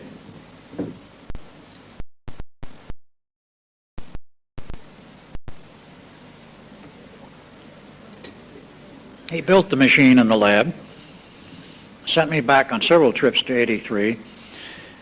On the last trip, I remember what I brought back, and I don't know why that was adequate to satisfy him. It was a Life magazine, some specific issue. And he says, all right, I'm satisfied, I believe it. And he then discontinued that project, and he, of course, went on to the Los Alamos bomb project. He was there intermittently as a consultant, and he helped develop the atomic bomb. I was floating around in the Navy. Duncan was gone. Nobody knew where he went or what happened, but he wasn't there on the ship. Not at that point. I was still in the Navy, and I was there. I had a pregnant girlfriend, and I married her in October of 1943, and a son was born, Jeffrey Cameron, in 1944 in February. The Navy didn't know what to do with me because here I was, I'd been witness to this thing, and I had a penchant for talking.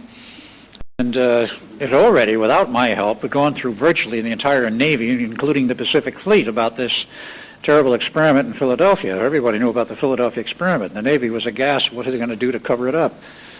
At that point, they couldn't. But they kept it very low-key and rather quiet, no publicity to it, other than what had inadvertently spread around in the usual scuttlebutt of the Navy. Along about June 44, Von Neumann requested for me to come up to Los Alamos to help with the project, and the Navy was delighted because the Los Alamos laboratories at that time was the most secret and reclusive facility that we had at that time. Hardly anybody knew about it. So I went up there in July of 44 with family. I remained there for 3 years. Von Neumann, of course, left. The bomb was developed and dropped, and other things happened. I incurred the wrath of certain other physicists there in arguments about whether or not certain follow-on devices after the atomic bomb should be developed, and I was against it, as was Dr. Oppenheimer against the development of the hydrogen bomb. But some other things were discovered I will go into in the workshop in the Black Vault, which I found, and when I started talking about them, I couldn't keep my mouth shut. It was decided with a meeting of 3 special people what to do about me. They decided I had to go. July 4th, and a picnic, because it was a holiday, picnic with the family. Familiar little Navy gray bus drives up, and 2 MPs get out and address me, you're Captain Cameron? Yes. You're under arrest. Under arrest? What for? The charge is espionage. We have to take you in. That was the last I saw of the family, including son Jeffrey, or Jeff as I call him, who is still alive. And I was taken in, went to Washington, D.C. I expected a full court-martial. The charges were dropped. The Navy said, we have a new assignment for you. Okay, where is it? It's at Montauk, Long Island. There's a Navy base out there at the extreme eastern tip, which was a fact. The military built an Army base known as Fort Hero, and the Navy had underwater submarine pens operating in the same area since approximately the beginning of the century. The project was completed between 1900 and 1905, and it was operational. I did not connect the fact that location at Montauk was the exact physical location at a later date of the Montauk Project, as we called it, which involved the time-space manipulation and all the other related projects which went on there, starting about 1968. Anyway, I was ordered out there. I was there a short while and was ordered to stand in a particular traffic circle, surrounded by MPs, don't move, with withdrawn weapons, you don't move. And suddenly I was not there. I was back at Montauk, the underground, in 1983.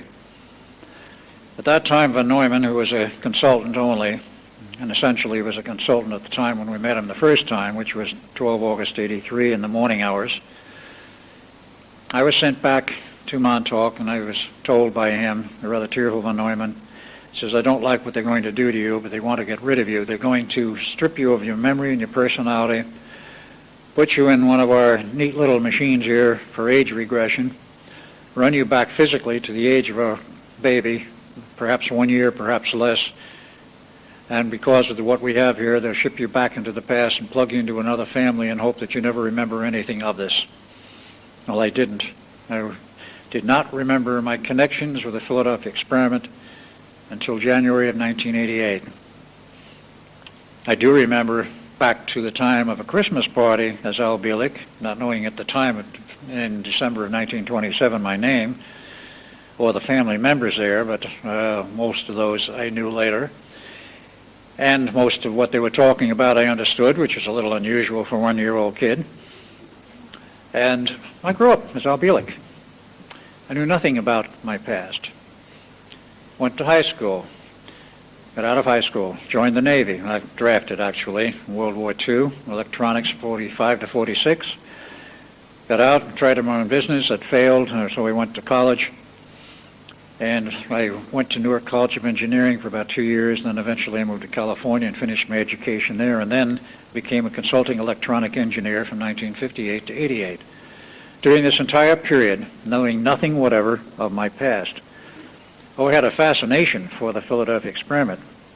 It was sort of a compulsion to find out anything I could find out about it. I was part of Ivan Sanderson's team when he was alive, digging into this thing. We got nowheres.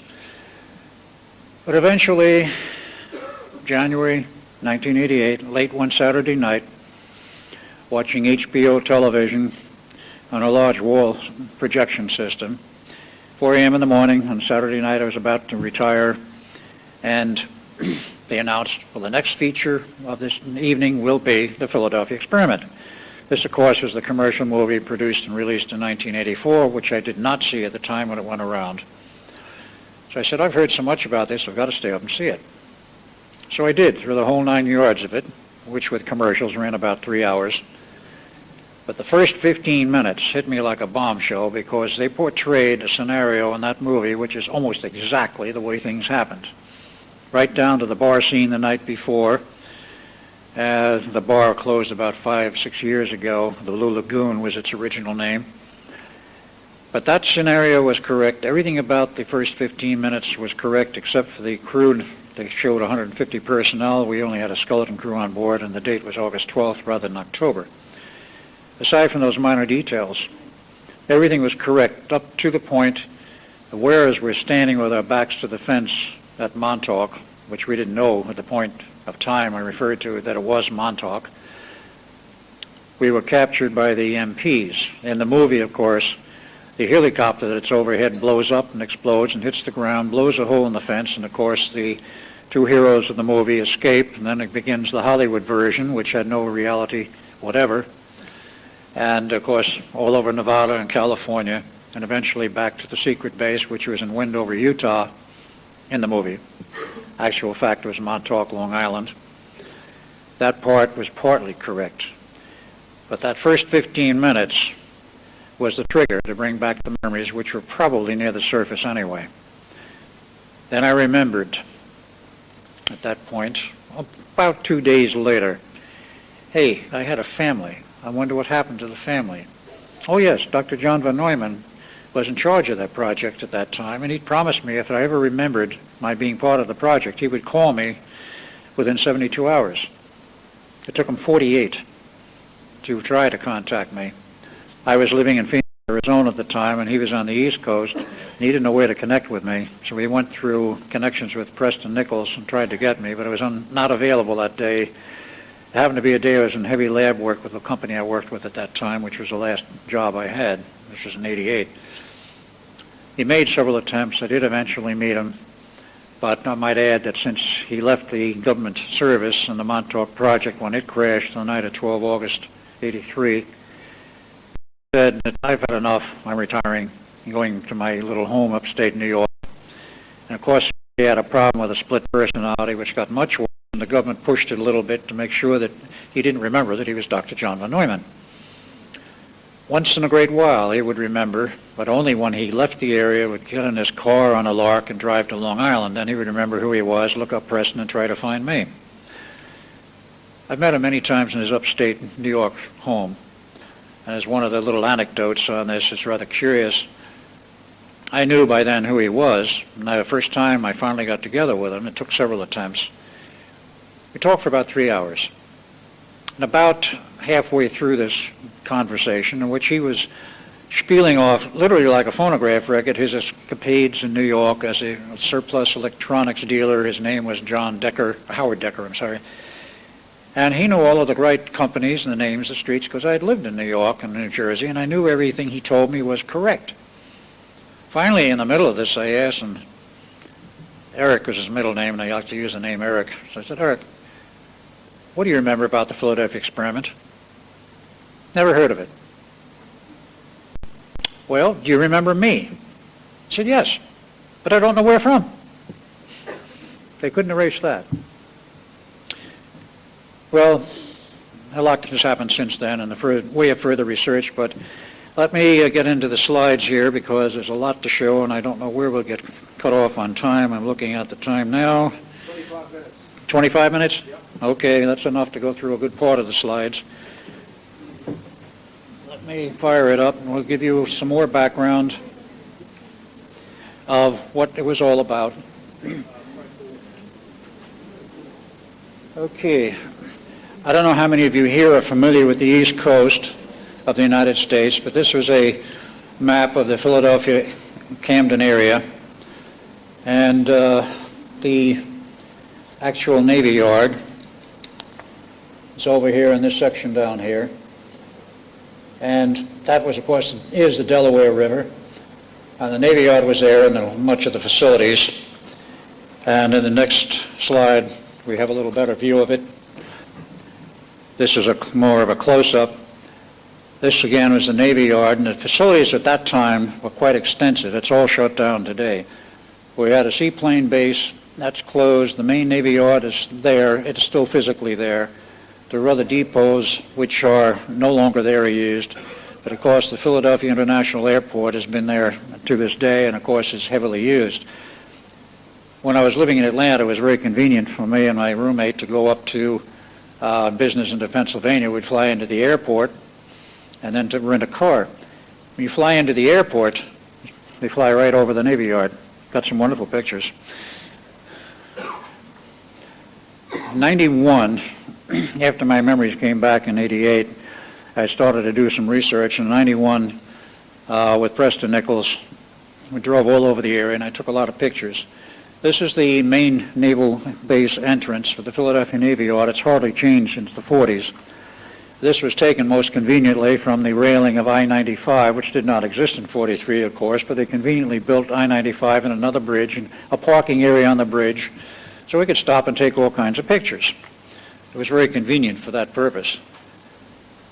The actual Navy Yard as it existed in 43 from this aerial photo is a bit different from today. This is the front section where we had our offices set up there in that L-shaped building. This was the unclassified section where many ships came and went, and from the windows up there we could see them coming and going. The classified work was carried on back here. Typically the Eldridge is parked in that berth, and this bridge is still there to this day, and that controlled access to the back section. And again, in 91, we took many pictures to show the size of the Navy Yard. In fact, that there were, and still are, a lot of ships in storage. There, of course, is the bridge, and that will control access to the back section, and today there are many ships in storage. This will give you something of a view. This, of course, is the railing in the front foreground, which paralleled the highway, and we just pull over by it and take pictures to our heart's content. From the air, however, we did get a better view. If you look down on it, all these pictures are not perfect, but we could see aircraft carriers which were sitting there parked. Later on, I have views of them from the water level. Many ships, various Navy ships of various types. Some of them were frigates, some were gunships. And as we found at that time in the last flights, there was very little activity in the yard. The actual Navy yard as it existed in '43 from this aerial photo is a bit different from today. This is the front section where we had our offices set up there in that L-shaped building. This was the unclassified section where many ships came and went, and from the windows up there we could see them coming and going. The classified work was carried on back here. Typically the Eldridge is parked in that berth, and this bridge is still there to this day, and that controlled access to the back section. And again, in '91, we took many pictures to show the size of the Navy Yard, and the fact that there were, and still are, a lot of ships in storage. There, of course, is the bridge, and that will control access to the back section, and today there are many ships in storage. This will give you something of a view. This, of course, is the railing in the front foreground, which paralleled the highway, and we just pull over by it and take pictures to our heart's content. From the air, however, we did get a better view. If you look down on it, all these pictures are not perfect, but we could see aircraft carriers which were sitting there parked. Later on, I have views of them from the water level. Many ships, various Navy ships of various types. Some of them were frigates, some were gunships. And as we found at that time in the last flights, there was very little activity in the yard. It's been closed for about 2 years, and many ships in storage in the background. Even 2 battleships in storage sitting there as we flew over them. Let's back up one. If this will back up properly. Nope, doesn't want to back up. No, I'm pushing the back button. It's not working. Yeah, it's forward.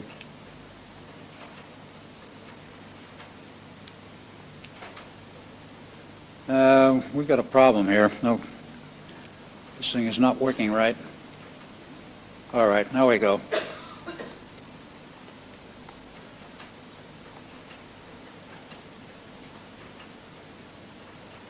Okay, hold there. That's good. Very little activity currently, none now. And as I started to say, the 1995, there was a convention I attended in Philadelphia in which one of the TV stations wanted to do an interview and a survey of the Navy Yard. Well, they couldn't get in by ground because it was sealed off, so we rented a launch and went by sea. We've got some interesting photos. From the water level, you look up at these ships, they're quite large, and when you get underneath some of the carriers, they're enormous. You don't understand how big these are unless you're quite under them, and of course the woman who was doing the narrating had no concept of what some of the modern carriers like this, the CV-60, I think it was, the Forrestal, the size of it and how big it is with the flight deck up there.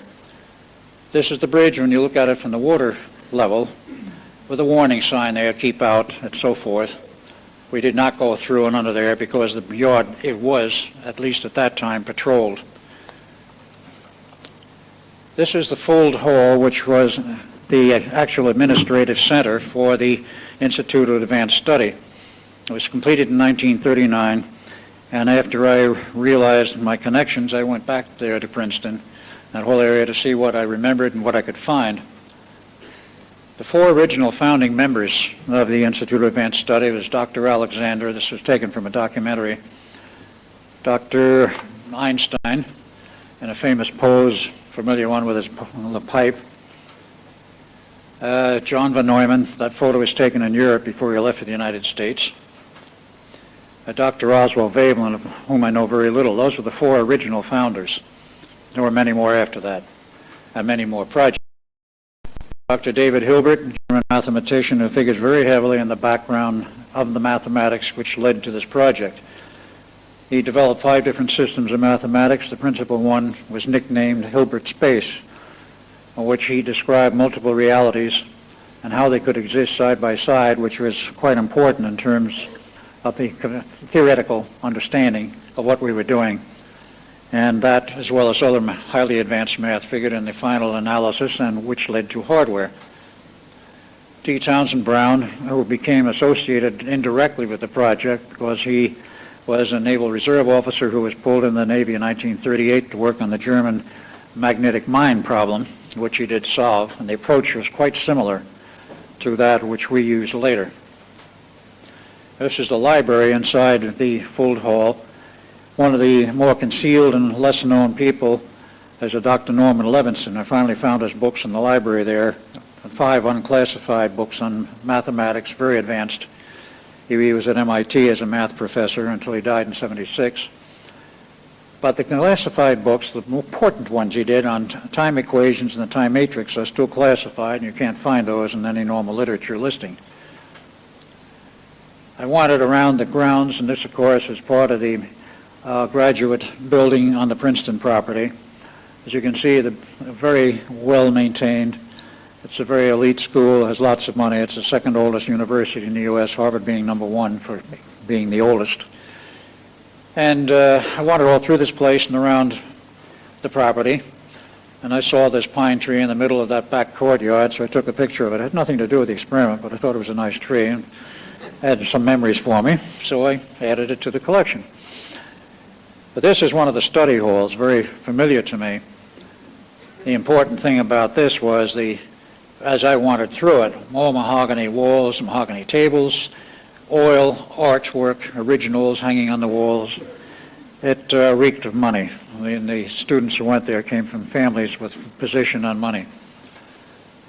This was the original lab building, which we used in 1936 for our test. Today, it is rather a tumble-down shack and is used for storing of vehicles. It's no longer a lab building. It has been replaced by a newer one, which was finished about 1939. And this newer building I wandered through to see if anything in it was familiar to me. And it certainly was. I actually went down from the entrances over here, went down this hallway, and then there's a right angle bend, you go into the back. And there is a classroom in the rear. I walked in there and there was a blackboard, much like what Dr. von Neumann used to bring both Duncan and myself up to speed on the mathematics. While we sat in this corner, I'll swear it hasn't changed a bit since '41. The furniture seems the same. I know the windows are, and the paint is very old. But anyway, we sat there. Typically, I would be in one of those chairs, and Duncan would be in the other if he was with me at the time, while von Neumann lectured on what 5-dimensional mathematics was all about. It's a picture of Albert Einstein during that period. The picture was taken in July of '43.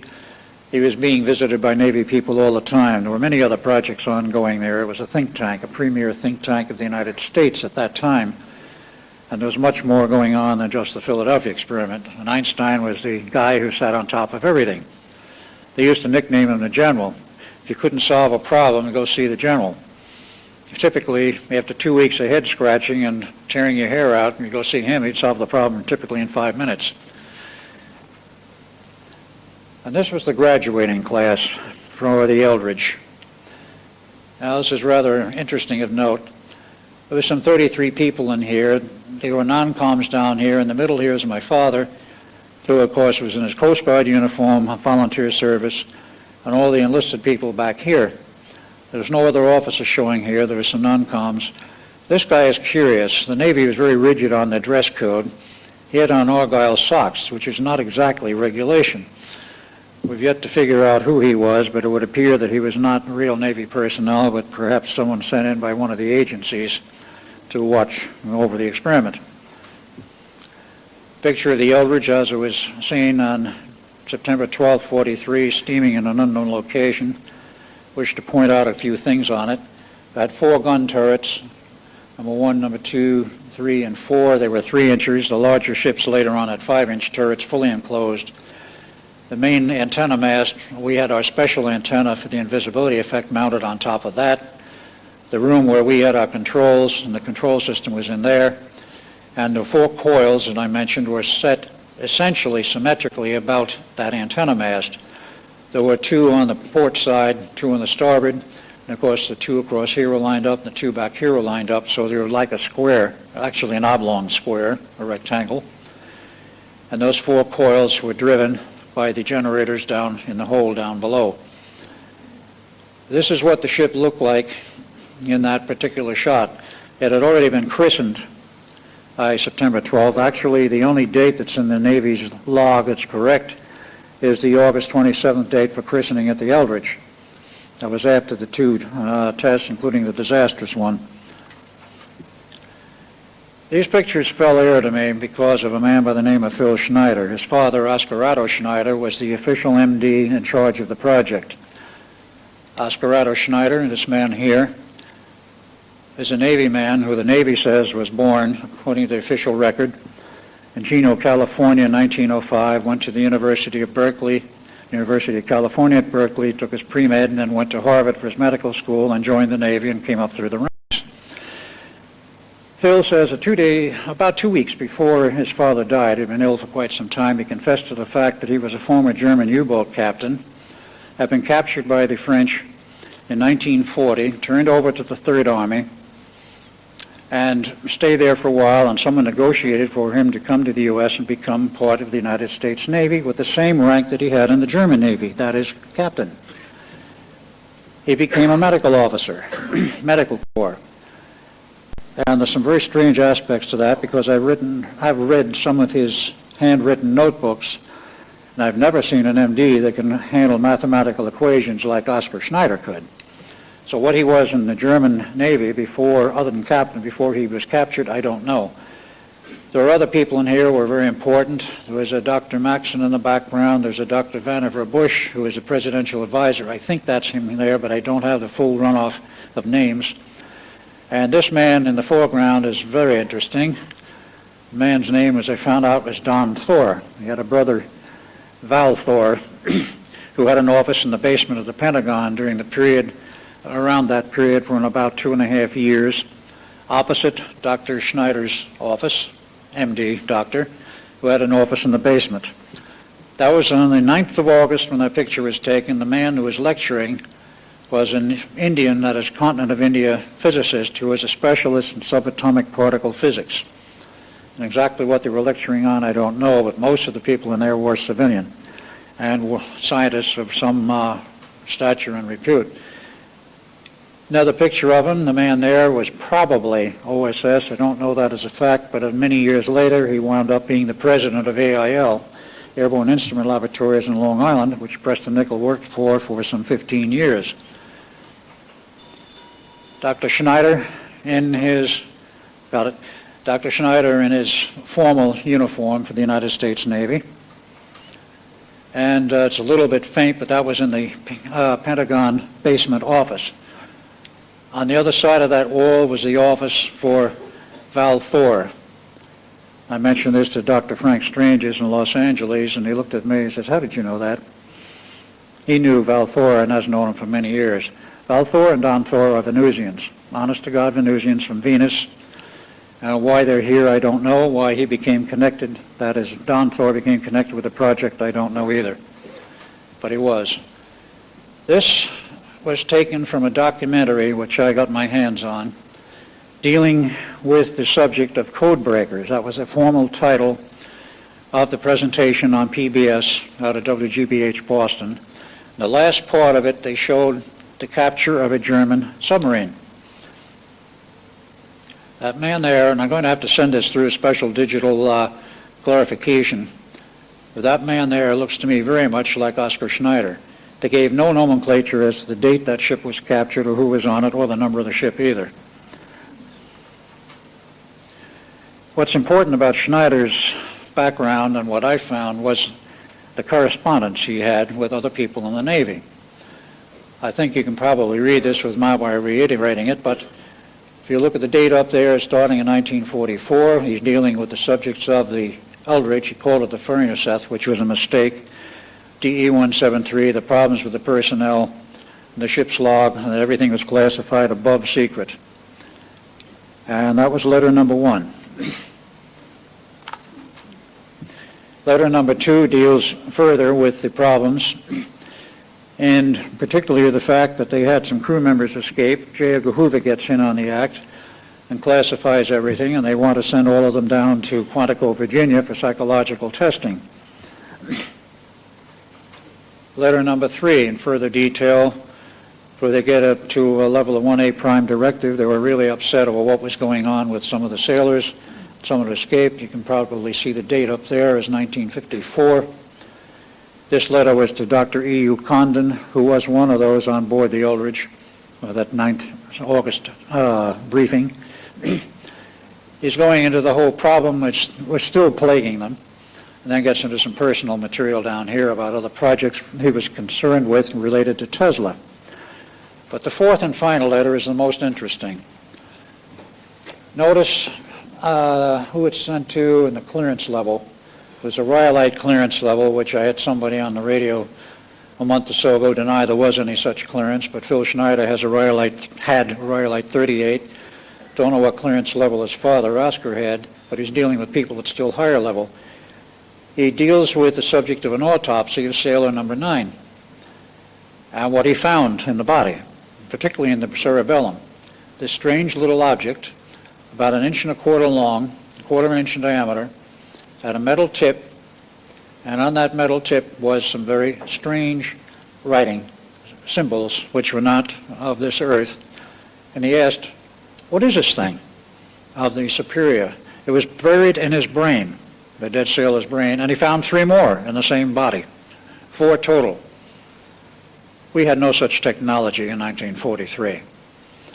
That gave final proof to me of the rumors I had heard for years that while the ship was in hyperspace, aliens came on board and examined the sailors and wanted to know what their ship was doing where it was, and apparently implanted some of them for perhaps future tracking. I don't know why. Nobody seemed to know at that time why. But I found this letter, that device, and his request to higher authority, what is this thing and what does it mean? And the whole series of correspondence is absolute proof not only the experiment happened, but they had some very serious problems in hyperspace. I'll go into that further in the workshop, but time's running out. But I wanted you to see at least those letters and the fact that there is proof of what happens and the medical proof. Dr. Schneider got tired of the experiment with the workings and the aftermath after about 8 years, and he joined the Navy team to develop the atomic subs, the Nautilus, and this was the launching of the Nautilus in 1960. Dr. Schneider is there, the 4th from the left, and he stayed in the Navy until he finally retired. This was Dr. von Neumann at an earlier date when he was happy. He gave a lot of parties in Princeton. When he wasn't working very hard, he was playing very hard. And at his parties, he used to model women's hats. If something really strange came along, such as this one, he had to wear it. Of course, then eventually the project failed, and he went on to Los Alamos. And I was in Los Alamos at one of the picnics, and this picture was taken. It's actually in a textbook as well as a documentary. This is Dr. John von Neumann on the left, Dr. Stan Ulam on the right, and the young man in the middle we finally were able to identify, he does bear resemblance to what I looked like at the time, was a Dr. Feuerman, who was a physicist. The 3 of them were taken with that picture up at Los Alamos. Von Neumann, as he was seen in 1945, not a very happy man. Then he went on to develop the modern electronic computer, and that was Dr. Goldstein on the right and von Neumann on the left. The computer was finished in his working model in 52, and they built a complete system, was given to the Navy in 53. I might add, Project Rainbow was shut down in 47 formally, was reopened in 1949 under the name of Project Mirage. Asked von Neumann to see if he could find out what went wrong and could they salvage anything. He did find out what was wrong. He did salvage it, designed a whole new system, which was tested in 1953 on the carrier Midway. No personnel side effects. Everything went fine. Totally new approach, so far as I know. I was not part of it, so I don't know what they have done since.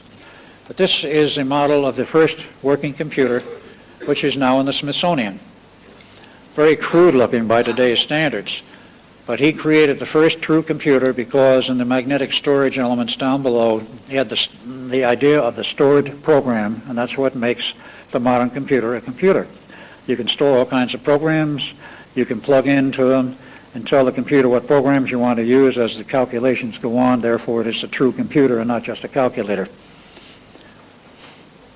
Von Neumann, as he got older, and he became quite ill, he actually was dying of cancer, as his picture shows. He was in Congress testifying in 1956 in a wheelchair. The public record says that he died of cancer in 1957. Of course, they had a huge funeral for him and all of that. But what happened was the government couldn't let him die any more than they could let me die till 2003 because of the problems of being part of the time loop. As I found out later, von Neumann did a lot of time traveling himself. And therefore he became part of the loop problem, as we call it. They cured him of the cancer, gave him a new name, Howard Decker, but he kept going on, working for the government, writing books under his own original name, and created quite a stir because formally and officially he was dead. But there were plenty of people who knew he was alive because he was still working for the government up till '83. This is his, what was left of his home upstate New York. It had a fire in 1984, and so he had to leave the house as a formal residence. This is some of the backyard appearance. He went to the trailer, which you see there, and that white car was one of my rental cars in one of my trips. And it's interesting because of certain sequences of events that happened. This is Preston Nichols. This was Decker kneeling down, and one of the people visiting him up there at the time to buy some of the surplus electronics he had. I want to point out a few features of Dr. von Neumann when he was younger. Very bushy eyebrows, fairly high forehead, but notice a somewhat protruding left ear, a heavy nose, a heavy mouth and chin, and those basic characteristics don't change as you age. In 1993, I think it was, in November, we took Howard Decker out to dinner, and I, with his permission, took pictures of him. Notice the heavy nose, the somewhat protruding ear, most of the hair is gone, but the sideburns are still there. The same chin structure, much heavier in terms of the jowl sinking, but the general cast of the face is the same as the earlier one. Okay, back up. Notice again the nose and the chin and the mouth structure in the ear. We know that that is the same man, even though he's in hiding, and he runs under a false identity, which he is even not aware of most of the time. He wrote a lot of books. I'm going to get caught up very shortly, but I went through the computer listing of all of his books. The first 5 in that list of no consequence in terms of the dates. He wrote 15 books altogether, or various compilations. The next section here, which I show separately on this page, if you can read the dates, you'll find books written up to 1972. That's rather strange for a man who died in 1957. And one compilation done in 1980. There was even more interesting material about von Neumann and his strange continuance of life. Preston Nichols, some years ago, bought in one of the surplus houses a computer called the Z100. It was built by, I think it was Raytheon. And he looked at it, he got the manual with it, schematics, looked at it, he says, gee, this is very interesting, but there's no name in here of the engineer who designed this. So he called up the company, got the history. He called them in 1990, he says, oh yes, it was 1980, this thing was designed. It was designed for the CIA, was sold several years to the CIA. Then we put it through Heathkit Company, it was sold as a kit to various people, and of course it discontinued about 87. Well, who designed it? He says, well, the guy talking on the phone says, I don't know, but let me check the records. Came back a couple of minutes later and told Preston, yes, we found out who designed it. It was Dr. John von Neumann. And he says, who? This is Dr. John von Neumann. He says, what happened to him? He says, we don't know. He left after 1980. He turned up at a party pulled by JPL in 1986 out of JPL facilities in California in Pasadena. a special celebration party for one of the probes. I think it was the Mariner probe, because von Neumann had designed the atomic power supply for it, and had passed the first phase of its testing and going through the solar system, was about to leave. And he was at that party, and a friend of mine, who I shall not name, was at that party. He was working at JPL at the time, and he says, von Neumann was there. And I says, you're sure it was him? And I said, yes. He says, I talked with him. He says, what was the state of his mind at that time? He says, it was pretty well shot. Well, there's a lot more we can go on with here. When I get cut off, I'll have to stop. I want to back up one here. I'm sorry? Keep going. All right. Back up. Come on here. Back up. All right, here we go.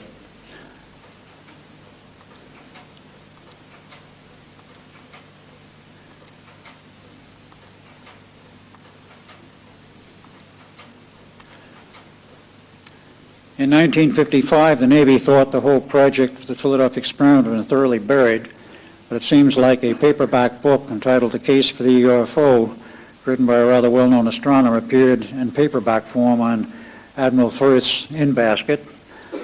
And in the footnotes, handwritten, it described various things in outer space plus the Philadelphia experiment.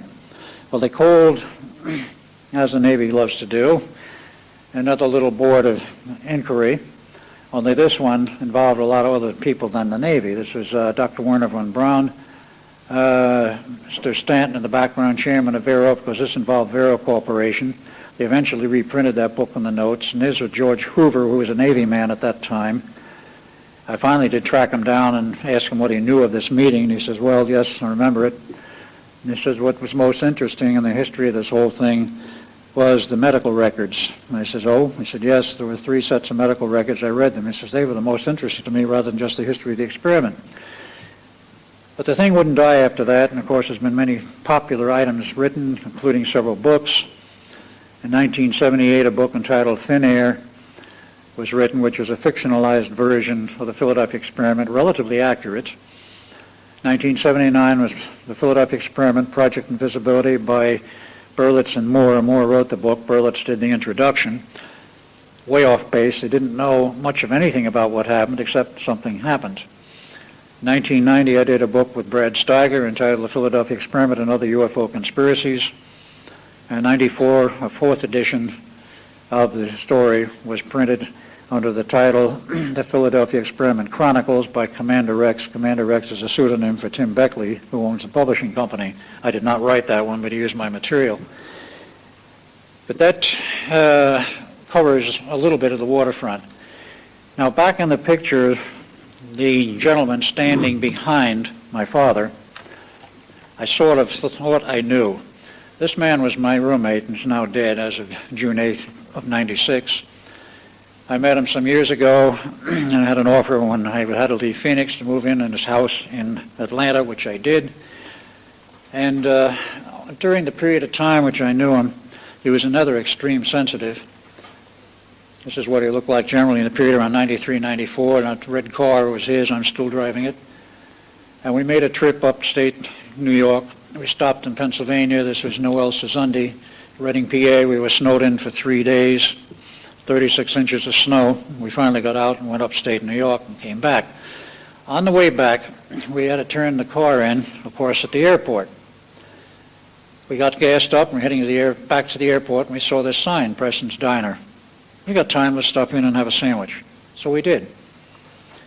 And this is what the diner basically looked like, one of the old designs, stainless steel with a brick base. We go in and sit down. We're sitting there, order sandwiches. But there about 10 minutes, I start to get very twidgety and nervous. There's something strange about this place, is what I said. And I'm watching my former roommate, Peter Sokol was his full name, not only twidgeting, but he's starting to dig in his pocket for something. And I finally asked him, what are you digging for? What are you looking for? He says, my cigarettes. I said, you don't smoke. That was when it hit me. He was doing a replay of the 9th of August, 1943, which he said it was 3 days before the test. He says, we were in there that night. He says, I was terribly nervous. I knew something was terribly wrong. I says, yeah, I brought you in here that night. And I said, well, a lot of us came in there over the period of time, because the diner was a 24-hour diner in those days. right outside the back gate of the Navy Yard. And he says, I knew something was wrong. We all did, I suppose, but he says, I couldn't figure out what it was, and I says, no one could. But he looked out the window, it was daylight, and across the street, at the present time that is, diagonally across the street was a little church. And he looked at that and said, oh yes, St. Ignatz. He said, St. Ignatz? He said, yes, that was the name of the church at that time, but it was directly opposite the diner. Well, at this time when we went in, it was not. It was a quarter to half a block up. So as we left, we asked the management, or I asked the management, what do you know about the history of this diner? He says, well, it's been in the same location now for 25 years. I says, well, where was it prior to that? He says, about half a block north of here, you know where the parking lot is now, directly opposite the church, exactly as Pete remembered it. That is the only time he ever remembered his connection, in a prior lifetime, of course, with the Philadelphia experiment. But I found it rather significant. That was the original sign, rather weathered. I don't know how much time we have to get into the family connections, but in terms of my family, that was my grandfather, Edward Cameron, Sr., picture taken 1891, quite a few years ago. This was father, taken in 1901 when he was 10 years old. He was born in 1891 and passed on in 1981, according to the official record, so I found out since he lived another 5 years after he was officially dead. Created quite a problem for him. This was taken when he was in the Navy in 1917. As you can see, the senior down here was a bosun's mate first class. He was not an officer. It's the only picture we have of him in the Navy. We have none of the records. They've all disappeared. But the town historian had some of the records and knew that he left the Navy in 1929. Now, during that period, when the war was on, he disappeared and went to sea, and we then or after only saw him typically once a year, usually around Christmas. And we used to have a Christmas party, and he took Duncan and I downtown Brooklyn to one of the department stores, and I remember it quite clearly. This was, again, father when he was 50 years old in his Coast Guard uniform, still a strikingly good man. He had 6 wives. First 2 were common law and parallel. Number 3, 4, and 5 were legal. And number 6, again, was common law, and that was the one that survived him. In fact, number 5 survived him also, and it was number 5 that Duncan was reborn to in 1951, after he died in the future. But father never had a problem with girls unless there was too many. He was given a citation by the Coast Guard for his service during the war. Note that the name is spelled out here as Arnold, and it was 3,000 hours. He adopted the name Arnold, which was the aunt's name, Auntie Arnold, from the Arnold Constable Company, but he did not legally change it. I did find that out, and I'm still trying to track down my birth certificate as Edward Cameron. I've not been able to as yet. He built a lot of these racing sloops after 31, raced in the regattas, and he'd sell it and build another one. He used to fish a lot upstate New York, in Lake Saranac. This was as he started to get older.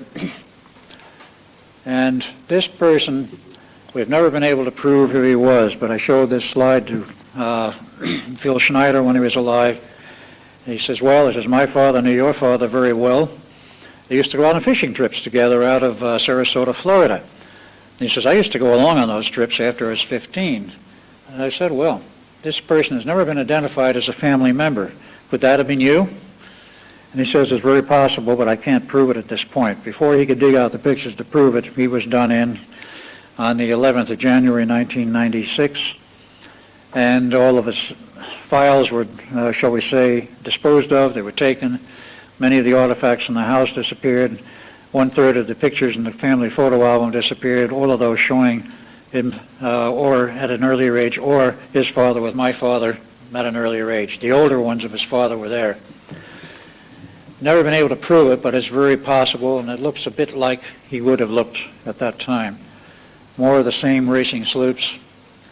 And father had very interesting friends. That's father in the middle at one of the meetings on the island with some of his trophies for fishing.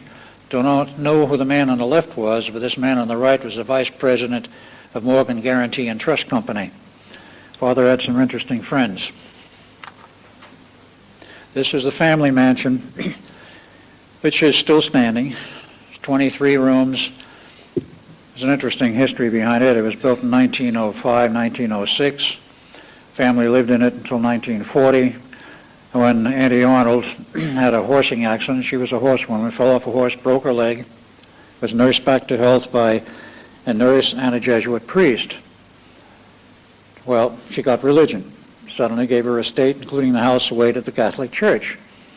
And this house was owned by the Catholic Church for a period of time, and then they sold it off privately, and it's been cut up into 5 apartments since, but it is maintained, quite well maintained, as a landmark in the city of East Islip, or is it West Islip? West Islip.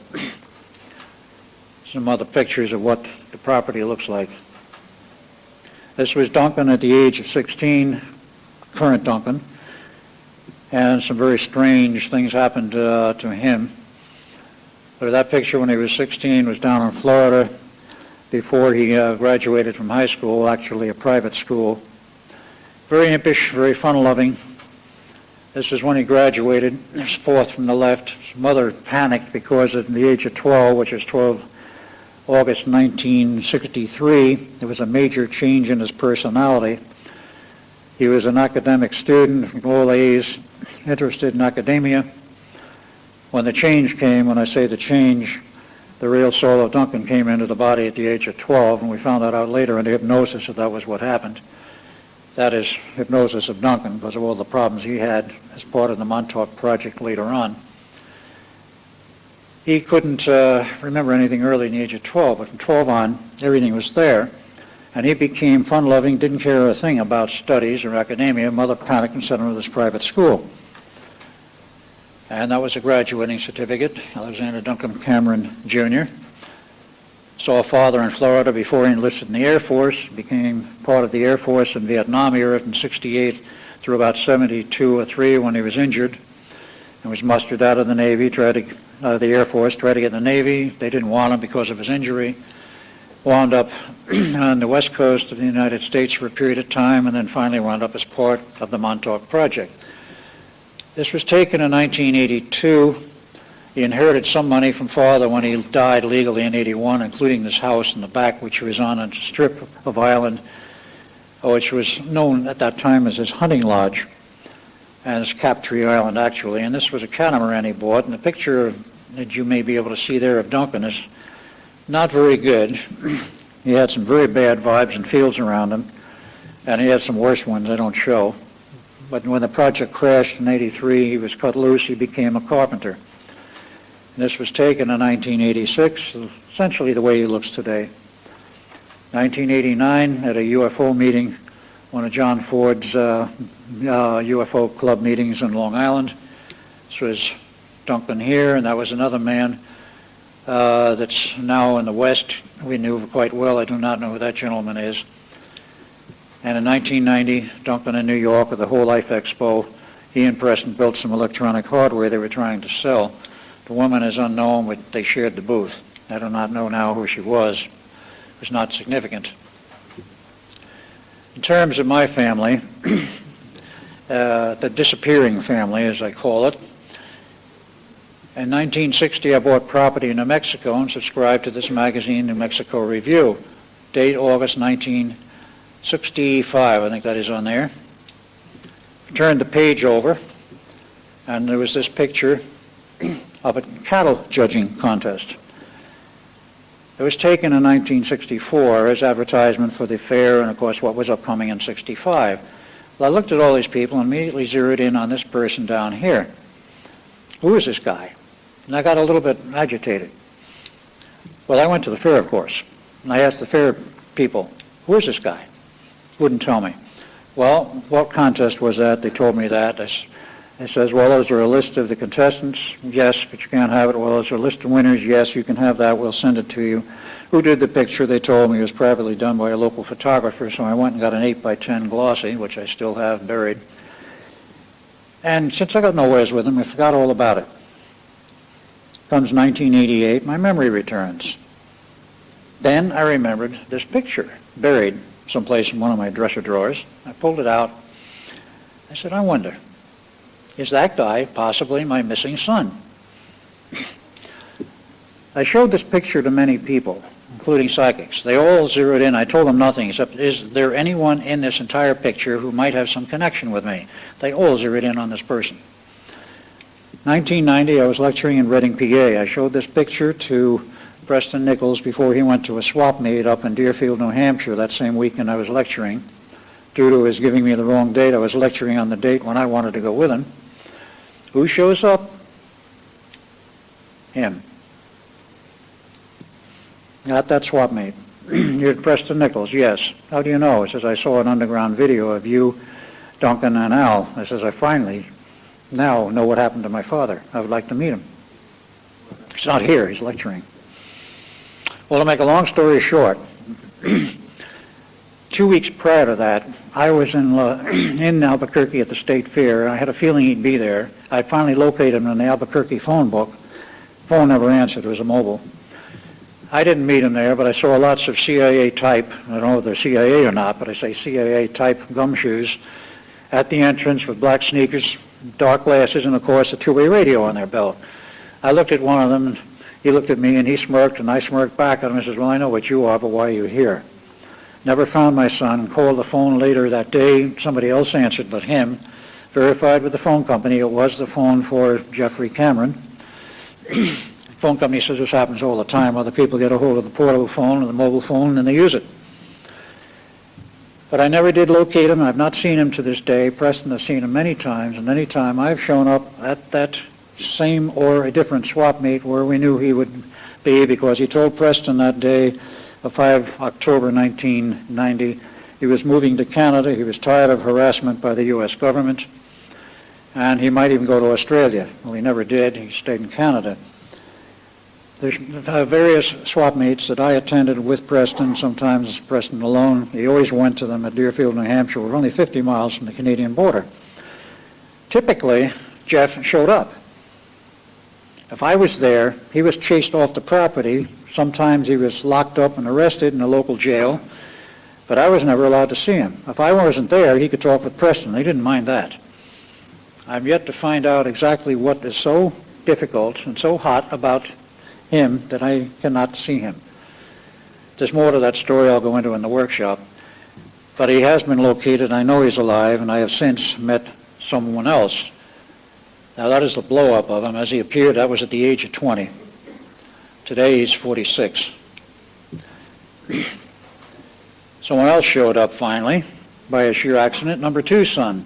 I might add I have 4. And he's living in Long Island. It's by a sheer fluke that I met him and found out who he was. It's Morgan is his name, and he goes under the name Kelly now, but his original family name was Cameron. There's a long story involved with that. But I was his house guest, not knowing who he was. Preston didn't know his connection with me, and he had no idea of it. Had any of us known in advance, I'm sure it would not have worked out for me to stay there.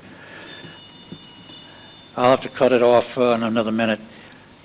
During the process of deprogramming him, I showed him a picture of Jeff.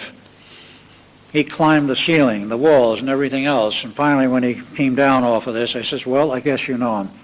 He says, you're damn right I do. He says, when I was being raised in Germany after he was born, which was in 1943, late 43, actually early 44, he was put up for adoption. He was born of Clara von Neumann. That's a long story I want to go into now. And he was shipped to Germany to be raised by my original mother. And he was raised in Germany for about 20 years and then finally came back to the U.S. And during that period of time, Jeff used to visit him. He remembered Jeff visiting him many times, and that's why when I showed him the picture, he climbed the walls. He said, of course I know him. We did establish finally that he was my son. Had any of us known of it in advance, I think certain governmental agencies, whoever they are, would have blocked it. But none of us had the slightest idea who he was in terms of my family. That's about as far as I can go today. There's a lot more material which I will cover in the workshop on Tuesday evening at 7:30. We'll probably run about 3 hours as a guess, maybe until we run out of material, which could be midnight. We'll see how it goes. I do have videotapes detailing the history of the Philadelphia experiment, 4 hours worth done by the Tesla Society, on which I gave a lecture in 1993, and also about 3.5 hours of background on the Montauk Project, a separate video is out on the table out there. Thank you all very much for attending, and we'll carry on with this Tuesday night. If you have any questions, I'll answer them outside. Thank you.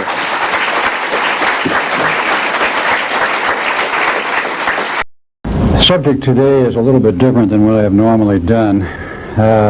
Last year, I gave you a fairly detailed history of the Philadelphia experiment and how it tied into the Phoenix Project.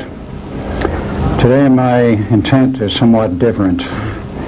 I wish to show the background connections between the two projects, how they happened, the politics that was involved, and the interlocking controls, if you will, and the communication which resulted in the two tests locking to each other.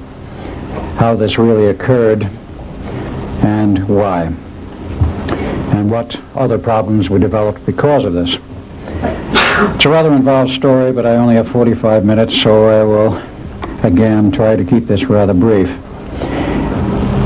As you know, the Philadelphia experiment culminated in two tests for the Eldridge, or if you don't know it, I'll state it now.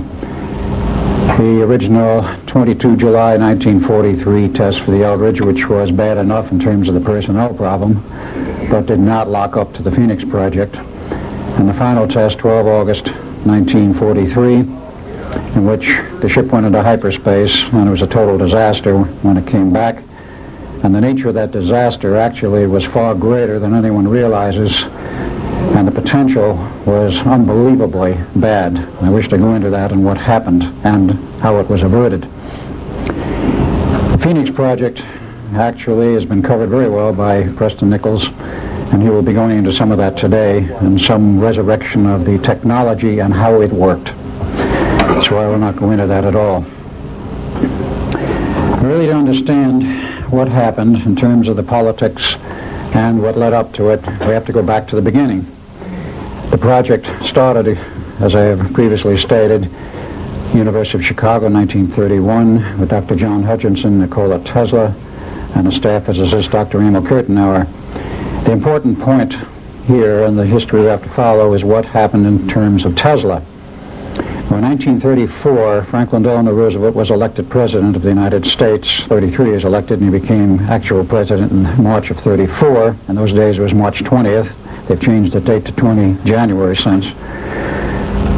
And when he was in office, he invited his old friend Nikola Tesla down to Washington, as they have known each other since 1917, exchanging amenities, and President Roosevelt asking Tesla, well, what have you been up to? What have you been doing? And of course, the President already knew about the ongoing work on Project Invisibility, but there were other things Tesla had been into which were exchanged. And among other things, Tesla mentioned the fact that he had been in communication with extraterrestrials. Now this very much intrigued the President, who, unknown to the general public, was very much interested in metaphysics and rather abstruse matters. He was very curious about this, and Tesla told him a little bit about it. The equipment had been developed for such communication by RCA, which Tesla had been a member, staff member since 1919. In 1935, he became Vice President and Director of Engineering and Research Worldwide, a post he held until 1939 when he retired from RCA. In that period of time, he developed some super-sensitive receivers, basically designed for RCA's use in overseas communication, and also a few transmitters here and there, all of which came in usefully to Tesla in his ongoing quest for knowledge. So he told FDR he had been in communication with several groups. Roosevelt was curious, can I talk with them?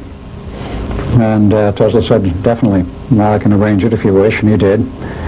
After which Roosevelt decided he would like to meet some of these people.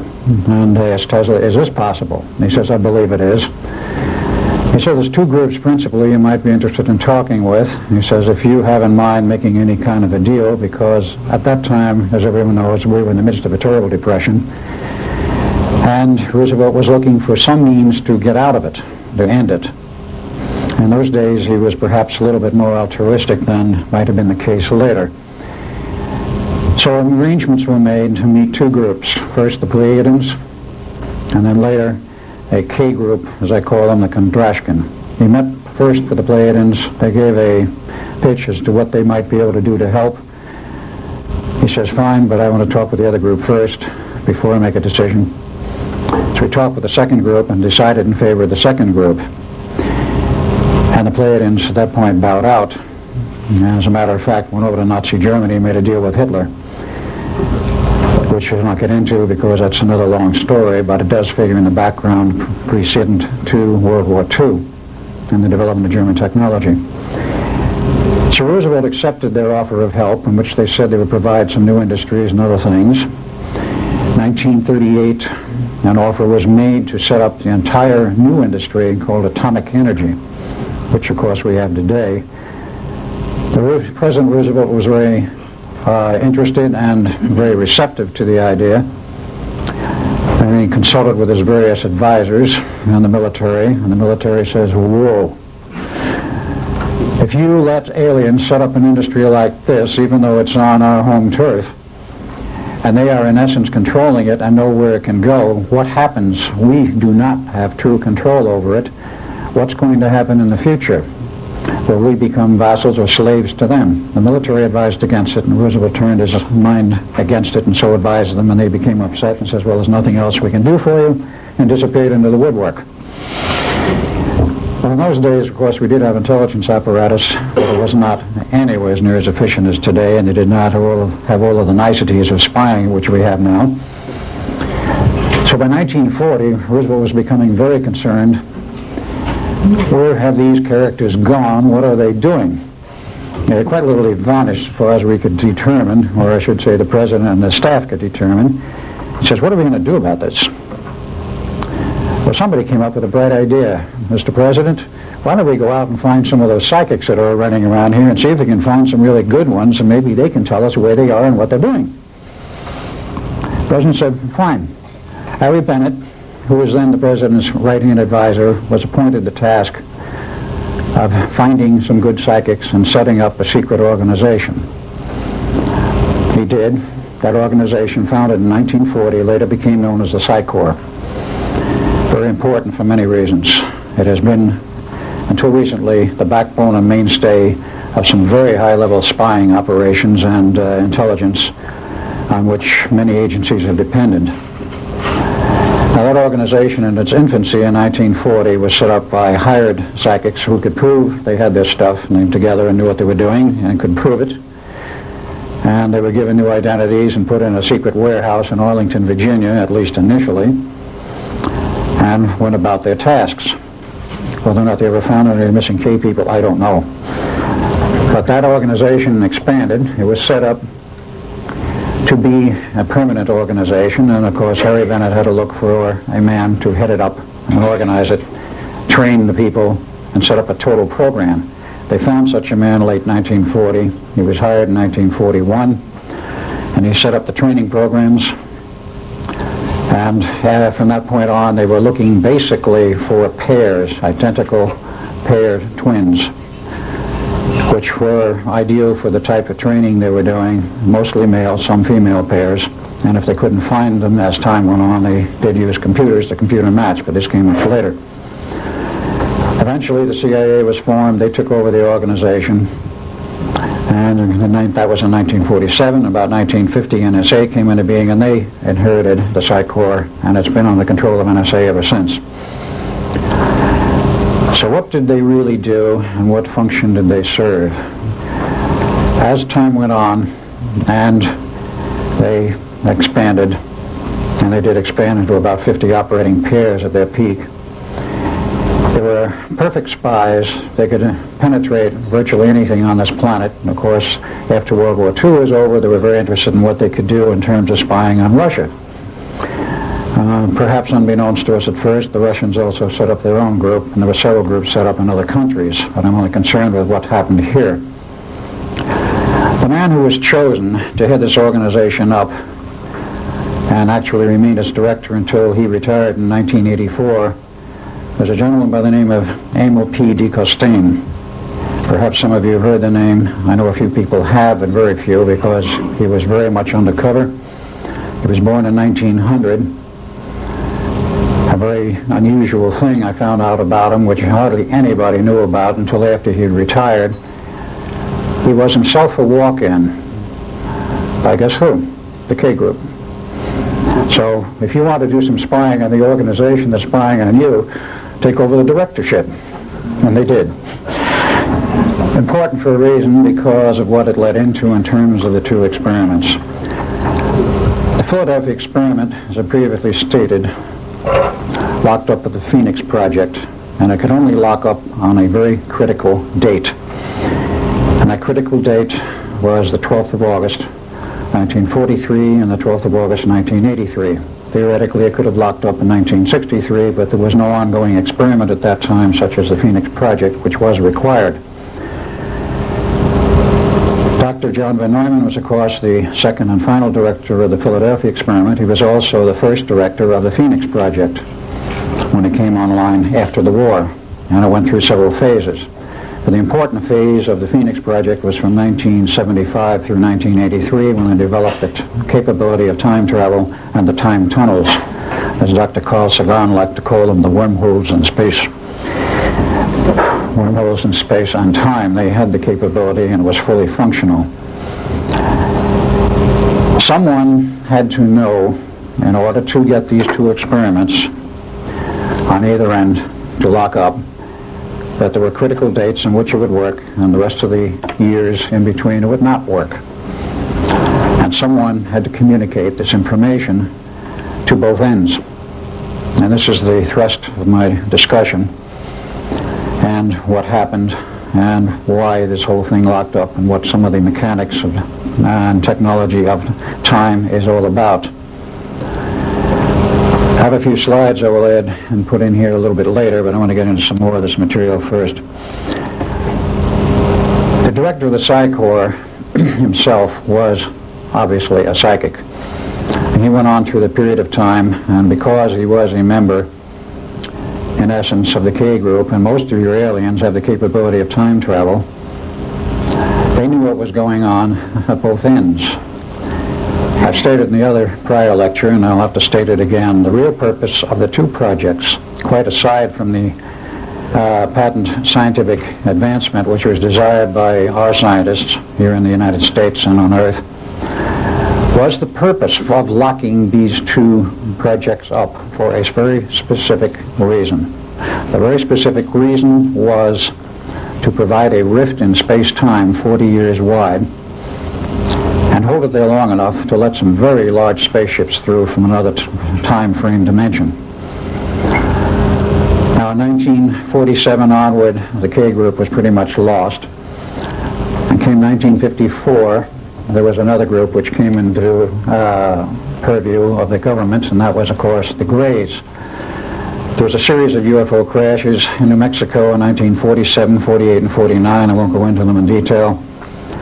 But because of that, the government sent a call out through the vast array of radio telescopes in New Mexico, a call for help into outer space.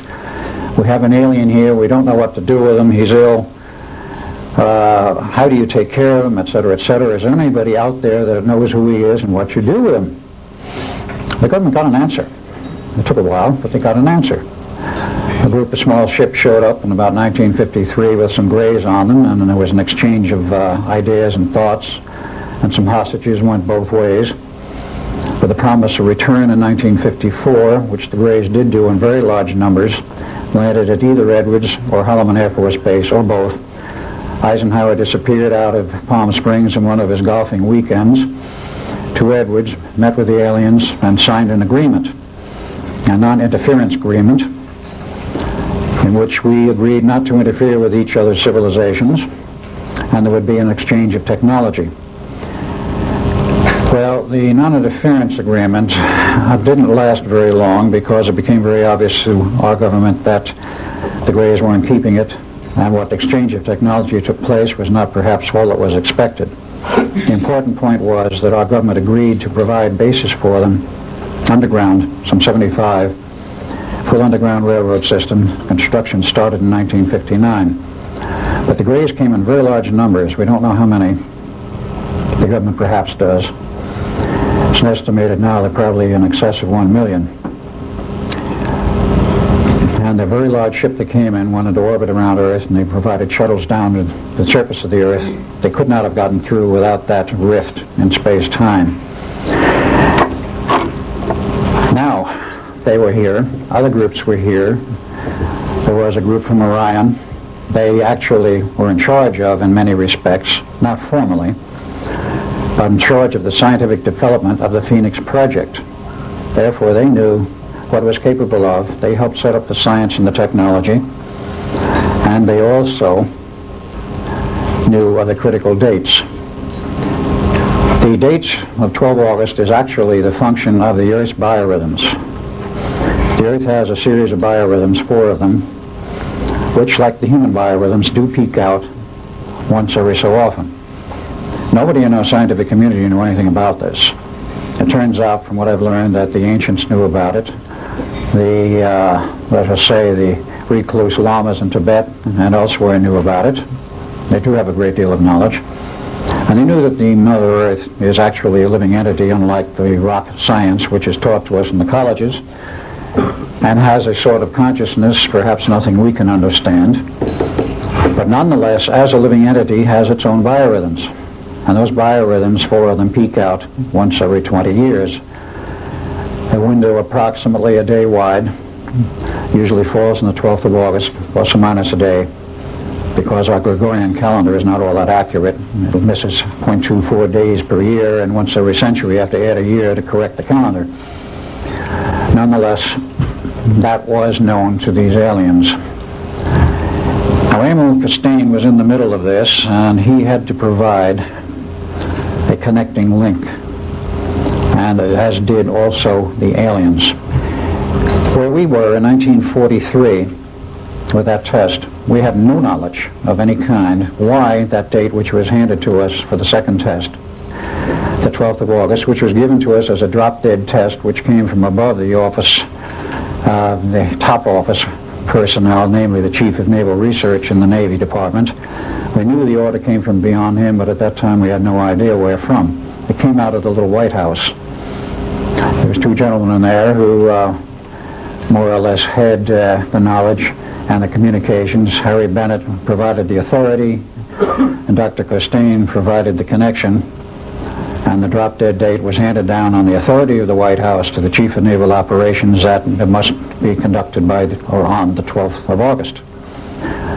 With the problems we had, the Navy knew, and those people knew, that Dr. von Neumann was going to delay as long as possible, and the final test would get as much time as possible. He worked around the clock trying to correct the problem, because he knew he had a serious problem, and they could not correct it.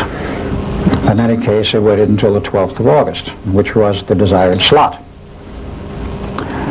On the other end, we had the Phoenix Project. Now, what is the history, very, very briefly, of the Phoenix Project? Its hardware became functional about 1975 in the earliest phases. Preston Nichols has gone into this heavily in the past. And by 77, it was operational. By 79, all the changes had been made. And it was signed off as a functioning entity, a fully operational project in 1980, and it was functioning from that point until it crashed on the night of 12 August 1983, sabotaged. That, however, is not germane to this part of the story. On the 1st of August of 1983, something very unusual happened. Prior to that time, the operation of the station, the Montauk operation, Project Phoenix, had been on an intermittent basis, several hours a day, maybe 8 hours a day, once every 2 or 3 days, whatever they had going in the way of a project where they wanted to utilize the equipment, they used it, but it was never used on a continuous basis, day after day. On the 1st of August, an order came down through the channels that the station would be turned on and left operational continuously until further notice. That meant around the clock, and it was. Now, what did this mean? I'm going to first show you a few slides, and I'm going to get into a little bit of, shall we say, whiteboard operation to show some of the aspects that are involved in terms of the time.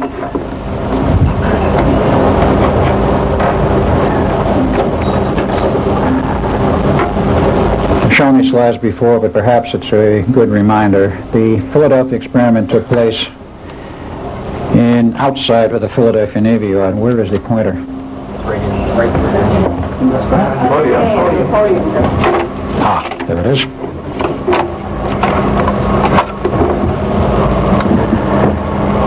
Right opposite a little town, if we can get a little better focus, a title called Red Bank, is where the Philadelphia Navy Yard is, still, though it may not be after this year is over. They are threatening to close it.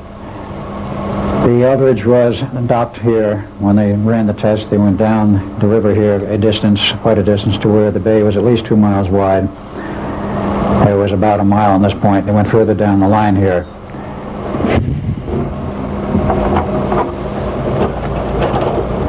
This is, of course, a picture of the famous Eldridge, a file shot.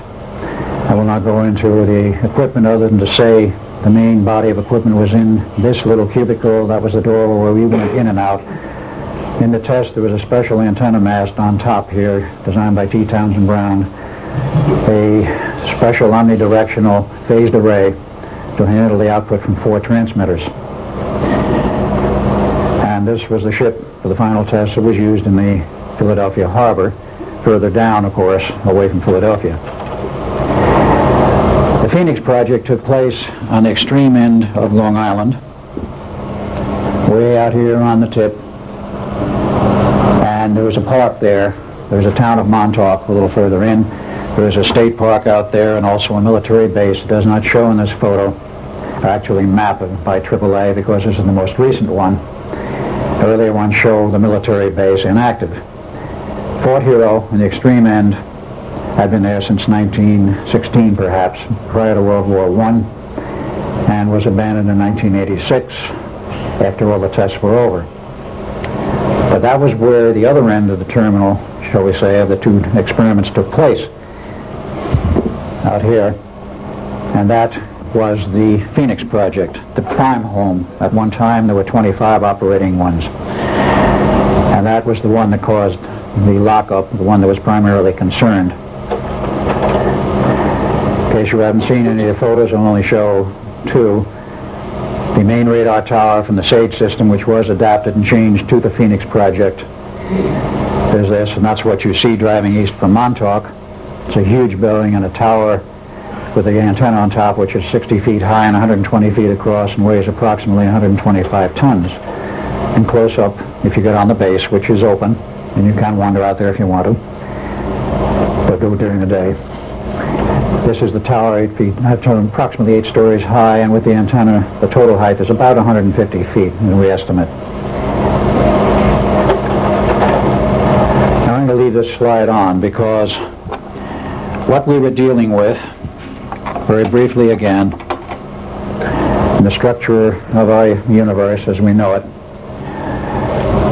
is a 5-dimensional universe, 5-dimensional nature, other than is in the blackboard. And time is of itself, as I think this slide is familiar to Bob Yetlick, is in the form of a huge torus and is a structure. This is a mathematical representation, of course. You have a central flow of time through the center, a more or less linear flow, which we call the time we measure, a 4th dimension. And of course you have this helical coil on the outside, which actually establishes the time rate flow. And this is called T2 and is actually the 5th dimension. Now what I need to get into here a little bit is what really goes on.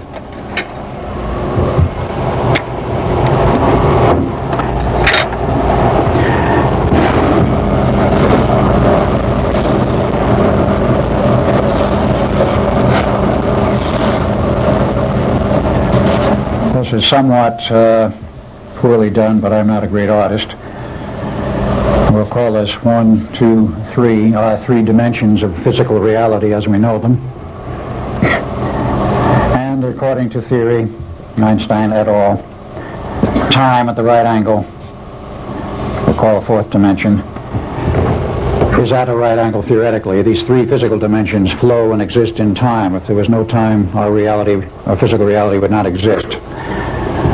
So supposedly these are at right angles. They flow according to a rate which you can describe in the torus of time. But there's another important aspect, and this is the very important one. We actually have a 5th dimension we'll call a T2, which is the fifth. And it is, if you look at it on end from the torus, take a cross-section, this is a neat little thing which is really another vector on the end of the fourth dimension, which is the fifth. And this thing is describing, in essence, a circle. And as it corkscrews ahead, we call it forward time by mere reference. We don't know whether we're going forward or we're going backwards. It depends upon which universe you're looking at. But it creates the fourth dimensional vector in the center, which is a more or less even flow, theoretically very even. We'll not go into other problems which could change that rate in terms of the universe. This was what we were playing with in the project, and actually this is what they were playing with in both projects. It is time in its essence. Now the Eldridge had a field created around it, the purpose of which was, again using the pointer and looking at this, the purpose of which, when the confined field of the Eldridge, was to change the helical rate. If you change the helical rate, you change the time flow, but you don't want to speed it up to the point where the ship disappears. What you want to do is something rather exotic. I'm saying what you want to do because what they wanted to do and what they did do are two different things.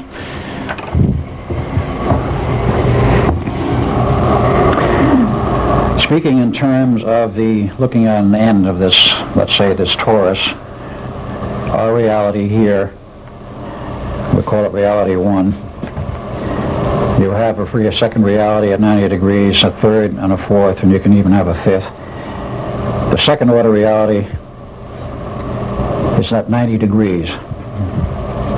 But you don't want to take the Eldridge that far in terms of the time element. You're rotating it around the torus, and what you do, you start pulling it around by speeding up the corkscrew, then you lock it at that point by going back to the normal rate, so that at 60 degrees approximately the Eldridge is optically invisible and radar invisible. If you stop a little before that, which is what they did in the final test, let's say perhaps 45 degrees, it's radar invisible but not optically invisible.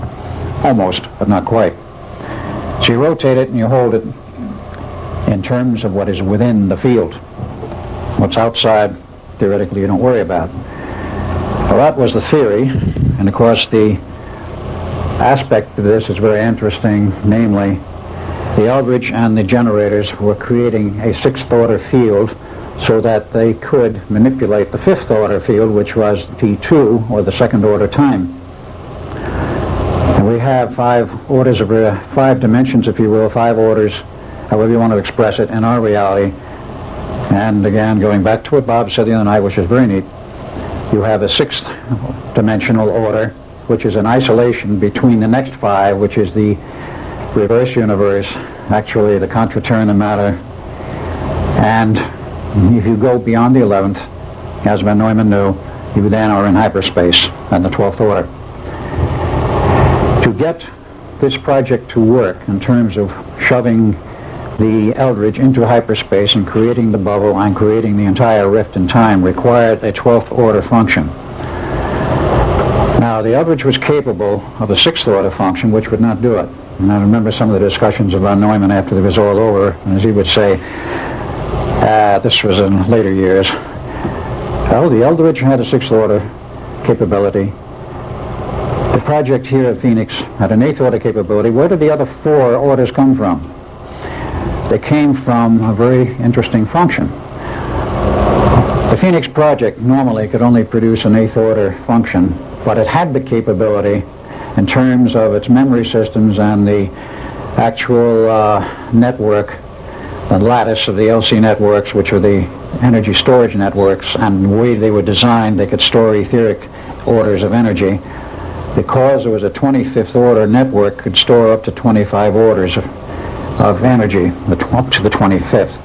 By turning the system on and the station on the 1st of August and leaving it on continuously, approximately every 24 hours, because they went through the entire torus of time through plus and minus infinity, they added 1 order of reality. After 5 days, they were the 12th order. And by the 12th of August, they were well beyond. because they left the station on continuously, and of course hoping there were no breakdowns, which there were not at that point, thanks to Preston Nichols and his engineering. It kept running. Now, the other aspect which was unknown to us was, of course, the biorhythm problem. In fact, let us go over to another page.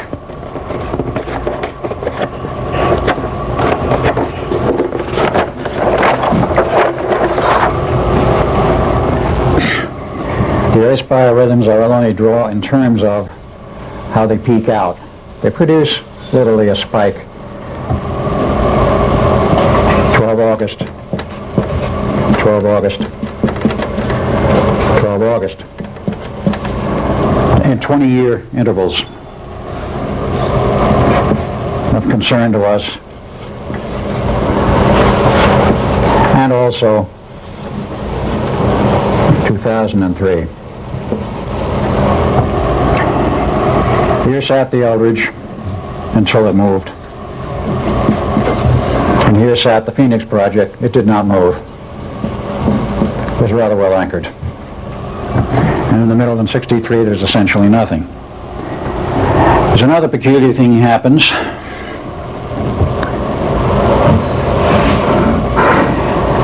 As you start this business of going through time, let's mark this as 43, let's mark this as 63, and let's mark this as 83.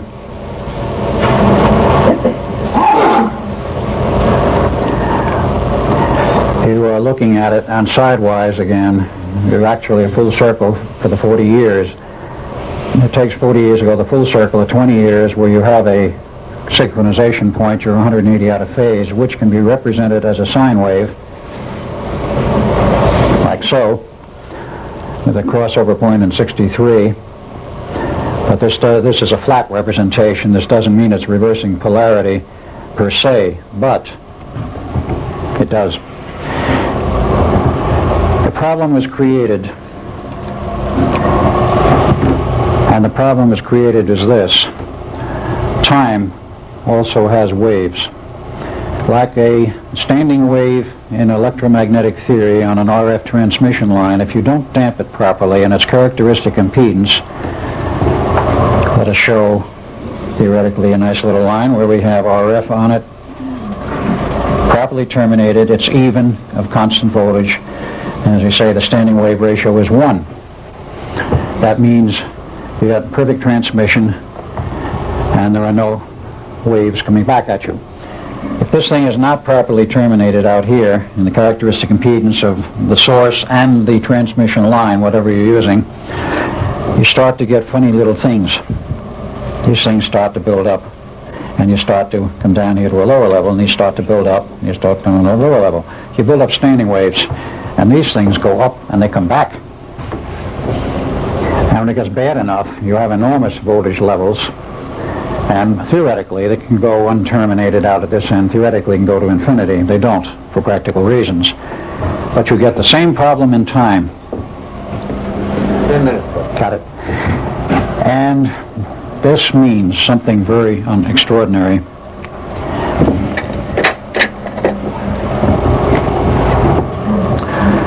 If you have standing waves in time, you will find that this time factor starts doing this.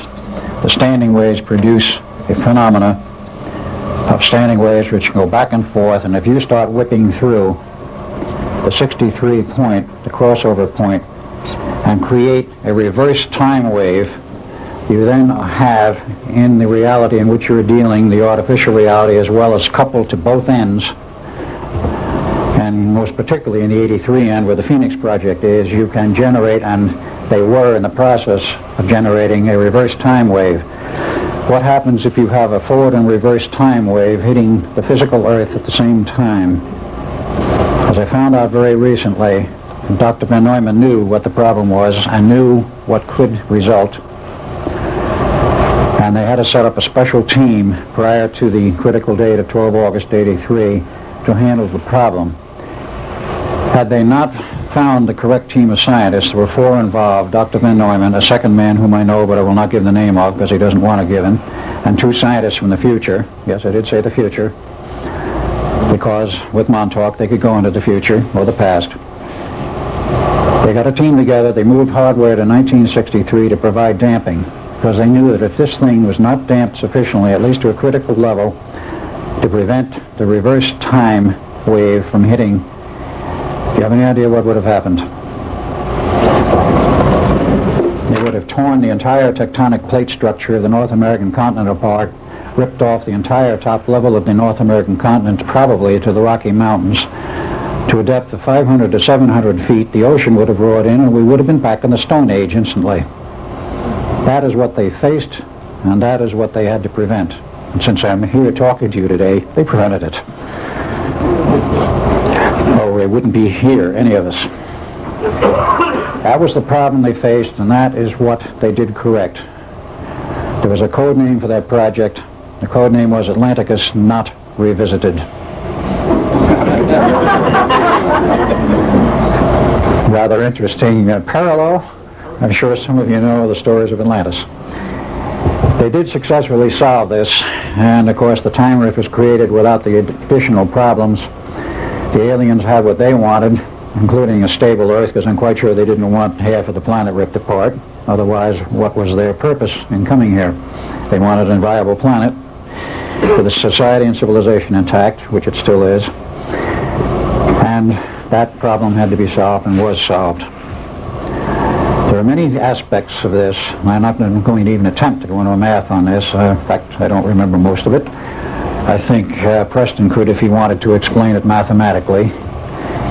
But this problem was solved. The whole thing was damped down, and these people disbanded. This was not a government project, believe it or not. It was privately done.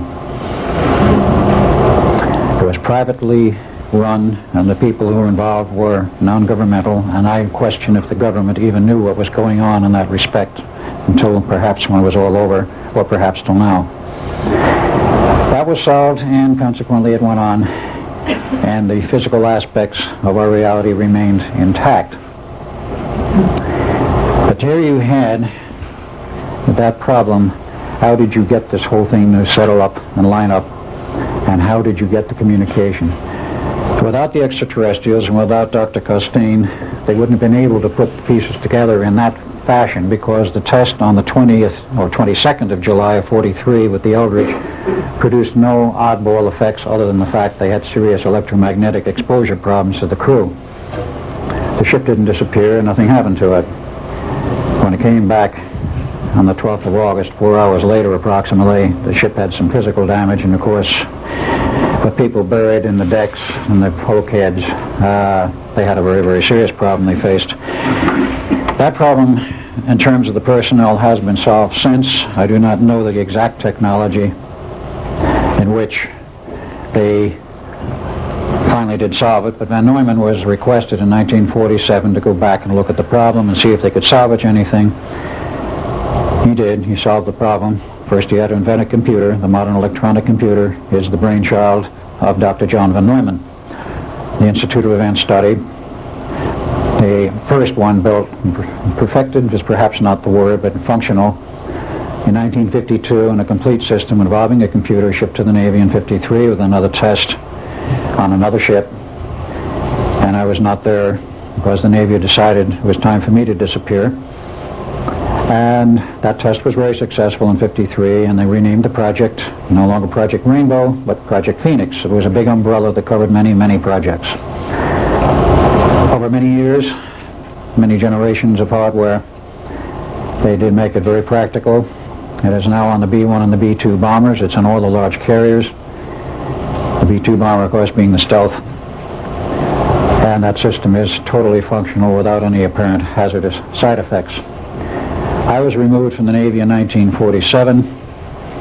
I knew too much, was learning too much when digging in the vaults of Los Alamos, and somebody with the communication up and down the line decided I had to go. But part of this problem and the damping out here from 43 to 83, as a Levinson equation state, there are standing wave ripples which go on for another 20 years out to 2003. This part had to be damped. We weren't concerned about the back end.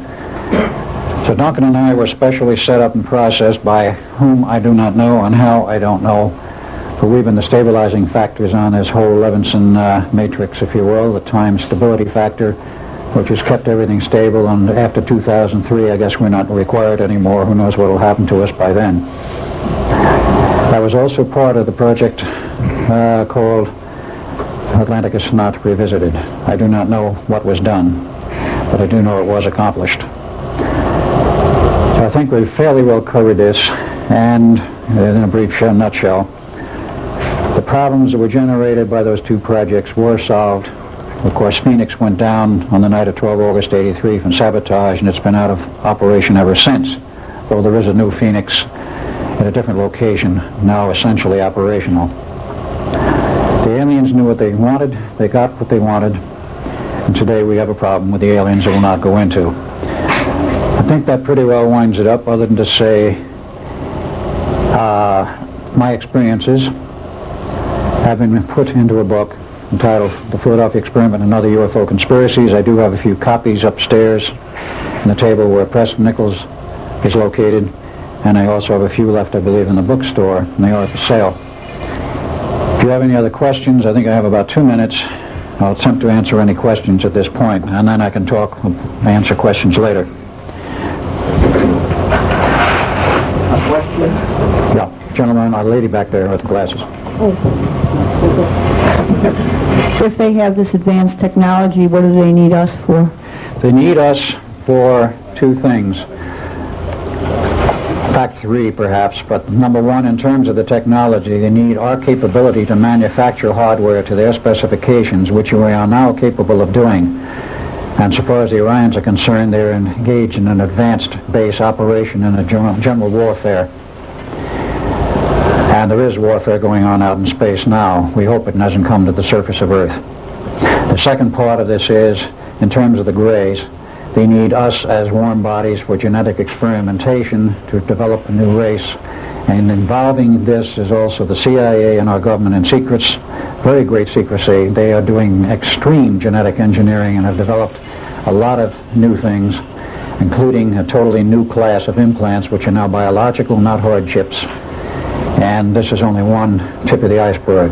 They need us for that. Yes, one other question? No, that's it. Fine. I got Okay. only 10 seconds left. All right. I thank you all for your attention, and if you have any other questions, I'll answer them later. Good morning, people. You already know who I am. I think we'll say at this point that our purpose here is not to prove whether or not this project happened. What we are here is to discuss what they did, how they did it. Mr. Bielik already discussed very well what they did.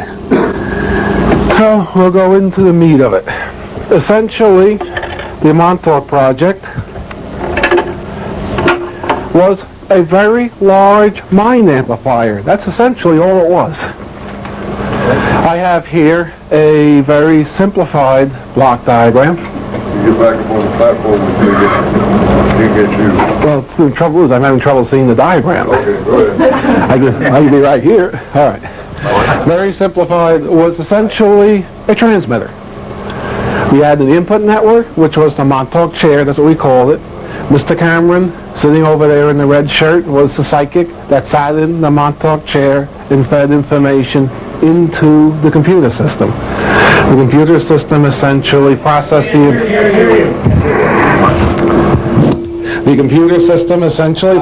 the information and spit it out to the transmitter. We had two transmitters, drove one of two antennas. There was also a Delta T antenna and a 100 kilowatt noise amplifier.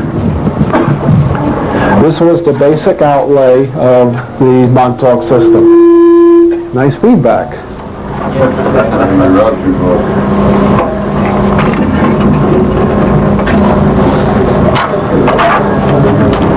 We will first discuss the Montauk chair. There was two versions of the Montauk chair. The Montauk chair was developed by ITT, Royal Communications, for the government, or whoever developed this project. The chair had essentially three coils in it. You can see the Y coil went like this under the floor, formed two sides of a pyramid, came out. Another coil came up, formed the other two sides of the pyramid, came out. The third coil was essentially two coils, one on the floor and one on the top. These provided three outputs of essentially an RF signal. The signal looked like white noise, essentially. But the correlations in the white noise was the information of what the person had in his mind sitting in the center of the pyramid. I have to apologize for my drawing. It isn't all that great. This should be right under the point of the pyramid. And the receiver system looked essentially like this. You had your three loops. You had your three basic receivers. They used a very standard type ISB detector system using the phantom type lock. How that worked, we had the receiver, which we'll have a more detailed diagram of. We had the carrier processor, which was essentially a very narrow band filter that converted from the IF of the receiver down to a very low frequency signal.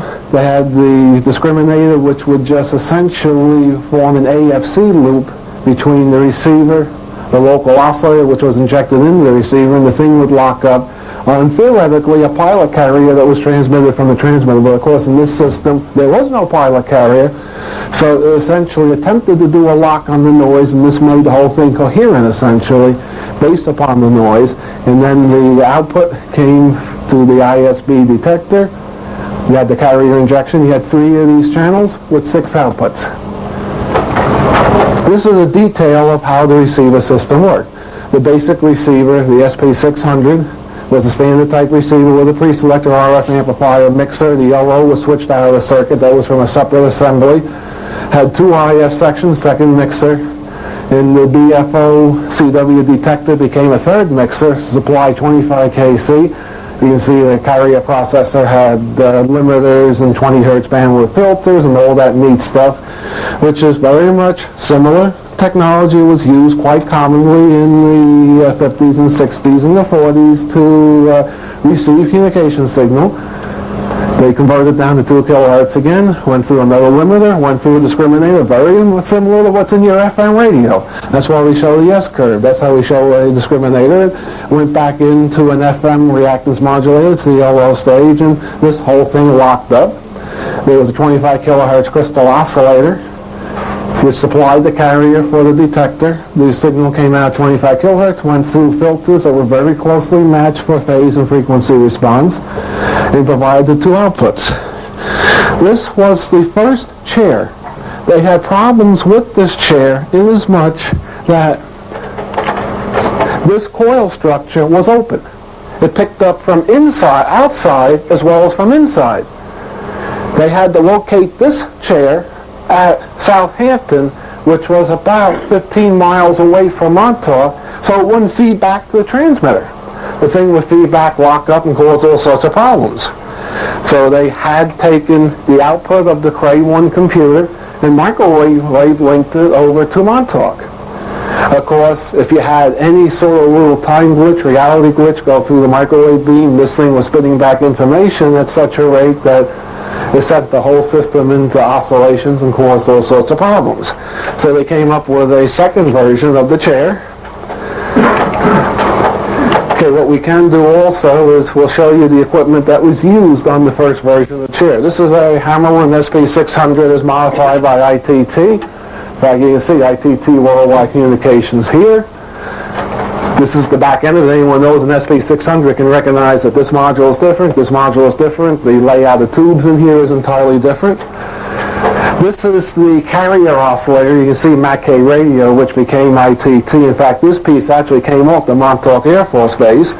You can see the rust on the tubes, because the Montauk Air Force Base was a very damp, rusty place. And you can see this technology is quite old. This is their carrier processor. There's the very narrow band filter. You can see this also came off the Montauk Air Force Base. Of course, the SP600 receiver I still use. These I don't use. In fact, I haven't even fired these things up because I'm a bit afraid to plug these things in. There might be a lot of smoke. This is the discriminator module. Of course, what's on it? ITT. I'm sorry.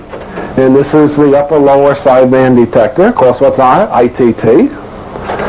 This is the back end of that with all the ancient tubes. You know, those are those glass encased FETs. This is essentially what the first chair system looked like. Now, based upon information they've gotten from crash UFOs and technology exchange, whatever, they found out that essentially you could put the victim between a set of Helmholtz coils. Helmholtz coils are interesting because they can be phased as such that the pickup would only be between all the coils and would exclude to some extent all the junk outside. Now, of course, if we go back, we're not going to do it here, to the pyramid antenna structure, this is something known as delta T or delta time sensing pickup type structure. This is one of the things the pyramid does. It does translate time waves. Now, of course, they had to get the delta time structure in the receiver. We'll go into that in a few minutes of how it was actually done. They used the exact same receiver system, except they replaced the Hammerlin SP600 with an RCA receiver designed back in the mid-30s by a man known as Nikola Turbo, who really was Nikola Tesla. Nikola Tesla understood the delta time factor, and by placement of coils and such in the receiver, he replicated the pyramid factor, if you want to call it that, for those people who are not going to go through all the delta T factors and stuff like that. And they replicated the pyramid coil with the receiver. Of course, the block diagram is the same, except that the RCA receiver had different IF frequencies and all that nonsense, but we don't have to go into that here. You can see I have in parentheses the different IFs and the changes that they had for the receiver. This, of course, is a picture of the RCA receiver actually taken off the Montauk Air Force Base. Again, you can see the moisture damage. This particular one I haven't fired up, but I fired up the others which I gotten out of RCA. They're in much better shape. As you can see, this one's missing a tuner. And if we go inside, we can see this thing was designed when Bob Butlick was a young man. And if we go to the back, look, let's go to the front. These things are each individual coil stages. This thing, they apparently, for some reason, didn't want to use a gang tuning cap. So each individual section of the preselector was an individually tuned network. They had separate tubes for each front end. This one's, of course, missing. And the local oscillator sat down here because this one was modified to use the remote local oscillator that was locked.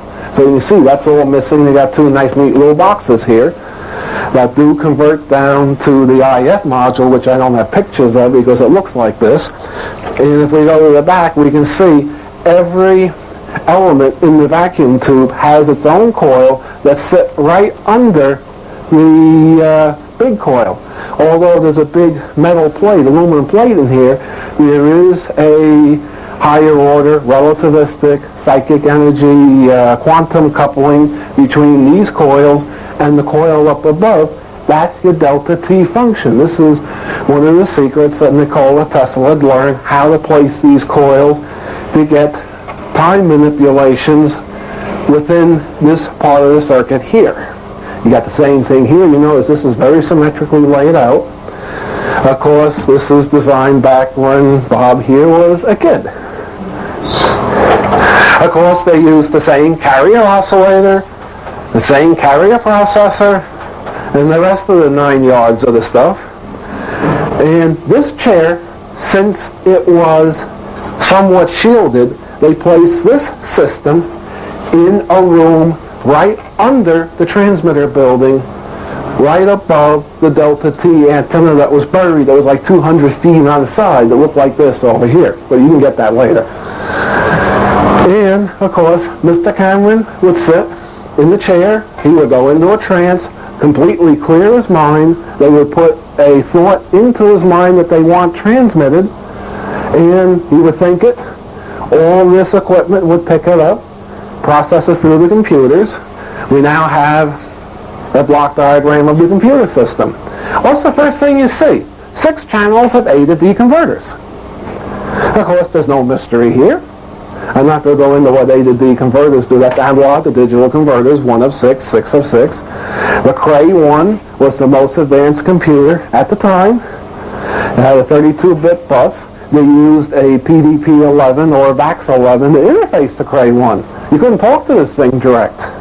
You had to use a smaller computer to talk to the bigger computer. Mr. Cray, he used his worldly wide wisdom to design a system like this. And they had all sorts of peripherals. With this, they could sit Mr. Cameron in the chair, go through the whole 9 yards. The algorithms in the Cray 1 would break down what he was thinking into audio, visual, direct digital representation. They could display it on a screen like this, what he was thinking. They could type out what he was thinking verbally on words on a what looked like an old teletype, a KSR-33 teletype. I think we all remember those things clanking away a million bits a minute, making tons of noise. Nobody liked to listen to things, so they stuck them in the corner somewhere. And what did this do? This spit it into another computer. This computer essentially was used for storage of the information, and also they had to remove the thought form matrix from the thought form that Mr. Cameron was generating and put on the matrix that represented the matrix of the transmitter. Remember, when you're requiring a human being or a technological device to transmit a thought form, the matrix of that thought form has to match the matrix of the transmitting agent, or else nothing's going to happen, baby. So this computer would go through all the digital codes, remove the signature of Mr. Cameron, and put on the signature of the key person that designed the transmitter, because that's the matrix that was in the transmitter. Remember, this equipment becomes a conscious being. This is psychotronics, a conscious being this equipment becomes. It has a consciousness of its own. And just as you reject a form that is not yours, the transmitter will also reject the form which is not it. So this computer reprocessed from Mr. Cameron's matrix or signature to the transmitter's matrix, which was the head design man on the station. This, of course, went to another console, which controlled this computer. It controlled whether it was stored on magnetic tape, whether a thought form was played back from magnetic tape. An IBM 360 had big magnetic tape. It wasn't until later on they got the disc packs, which were about yay by yay, but still they were magnetic. That took in double precision 16-bit bus. It generated a 16-bit signal. I'm sorry, this was 32-bit. It generated a 16-bit signal for this very specialized semi-analog digital computer designed by AIL, division of Cutler Hammer. Of course, I used to work for AIL, division of Cutler Hammer, and recently got laid off. And I went looking for information on this computer, and all the print numbers and such, they're listed on file, but there's no prints available, there's no titles listed at the number, they're listed as blank. Skip these numbers. That's quite interesting. And when I started to inquire, security went up like a rocket through the roof. You're not supposed to inquire about stuff like that. Well, the thing said, yeah, I'm on to a point. This thing will go from that end of the room to that end of the room. Lots and lots of vacuum tubes. The thing was a forest of 6080s. The thing had this huge big canister in it which had electrical acoustical quartz delay lines, which turned out actually can generate a consciousness in those darn things. I still don't fully understand it. And 16 bits of data went out. We got 17 lines of individual pulse modulations. This is where we differ from a radar transmitter. Also, the transmitter controlled the antennas, what was going on with the antennas, where it was pointed when they were using the directional antenna, or it would switch to different phasings and the different dipoles on the big stick that had about 30 or 40 odd dipoles on it. I never could count them. I'm not going up on the top of that tower to count the dipoles on the antenna. I'm crazy, but not stupid. And we go back to the transmitter. Notice we've gone here, we've gone here, now we're going to go here. Notice they got two of these monsters. They got two of these 100 kilowatt transmitters. This is now a block diagram of the transmitter. The basic signal is essentially a heterodyne type setup. What's interesting about this is the Stalo, which is a huge chassis with 5 crystal oscillators on it, Electronically switched means they could switch to 5 different frequencies. This is important for the Levinson transform. That was a function where you could translate frequency deviations to time deviations. It was delta F with respect to delta T using differential equations and such. And I've seen the mathematics, and I don't want to go into it here. And we would multiply, go into this mixer. Now this one could either supply a CW signal or an FM signal. Of course, we had a massive synthesizer supplying the signals for this. They had multiple mixers. They came up here finally with 425 to 450 megahertz. Now, they talk of synchrodynes. That name is right off a block diagram that's carried out personally by Preston from Montauk in '86. I found out what the synchrodyne concept is. In the initial transmitter, these frequency source was left continuously on, and this thing was pulsed synchronously, so either it would be a lot of isolation with a lot of amplifier stages, or it would be enough gain to supply 1,400 watts of pulse power from probably maybe 1 watt here of pulse power. And it would be high isolation off, high gain on.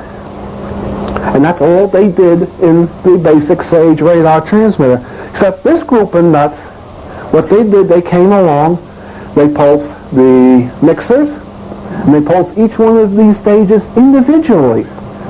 And I have recollections of going through pulse modulations and such, and they might pulse this one on, pulse this one on. It was a real crazy, odd setup for the way they pulsed these different stages on and off. What they're actually doing was loading a thought form here, shifting it to here, shifting it to here, loading more, shifting it, loading, maybe shifting it backwards, loading more, and they built up the esoteric function as the esoteric function bounced around in all these stages in the whole transmitter.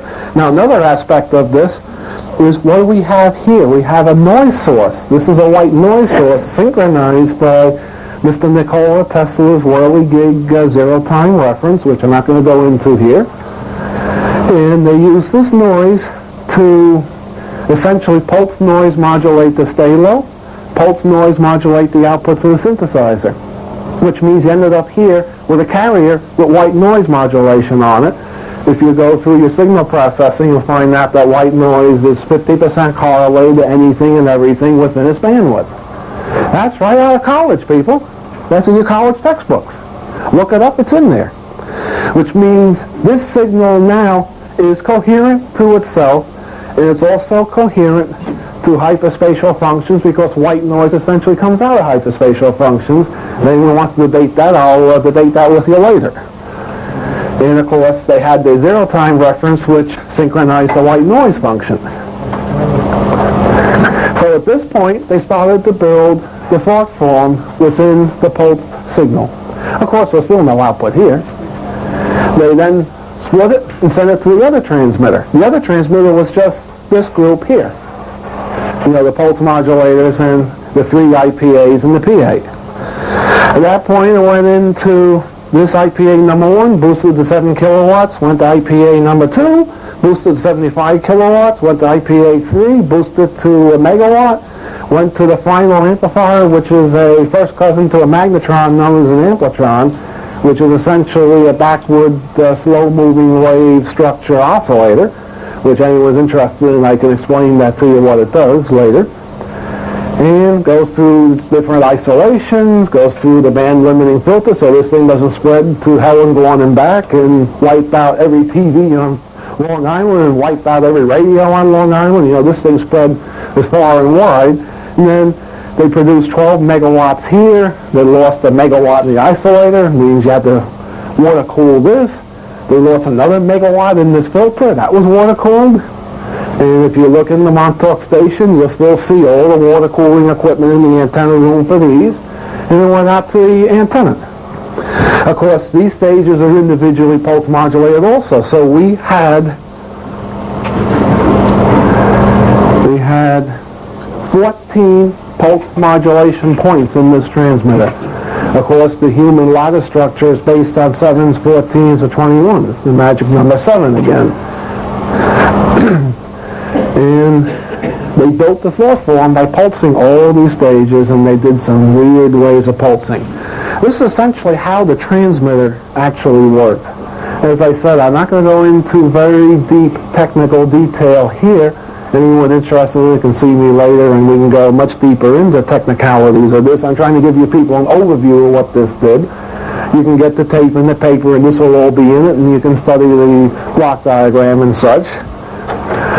What do we have here? Pictures again. That's the stalo. I apologize, it's a terrible picture. The camera went kaflooey. This is the best of the two pictures I was able to take. This is 5 channels of crystal oscillators, multipliers, some are, other amplifiers. This chassis multiplies it, and this is their noise source chassis. You can see this noise source essentially is a noise tube fed into a very wideband, high-gain IF strip, and at this point you got tons of noise. The bandwidth on this is maybe about 10 megahertz. And all this stuff here was a synchronization from the 30 hertz sine wave they put into that port there, and they took the noise out of a port here. This, of course, is the synthesizer that drove this, which is the FM oscillator, and this is the first mixer in the system. Use a power stage at 101 megahertz. And this thing provided all the frequencies for this oscillator and all that other good nonsense. This also was modulated by the white noise source. And this chassis also, one of these stages, is pulsed by the white noise source. It's right there. There's one of these ports over here that goes through amplifiers here that pulses these. But these tubes, if you look closely, not in this picture, you'll see these tubes are added later.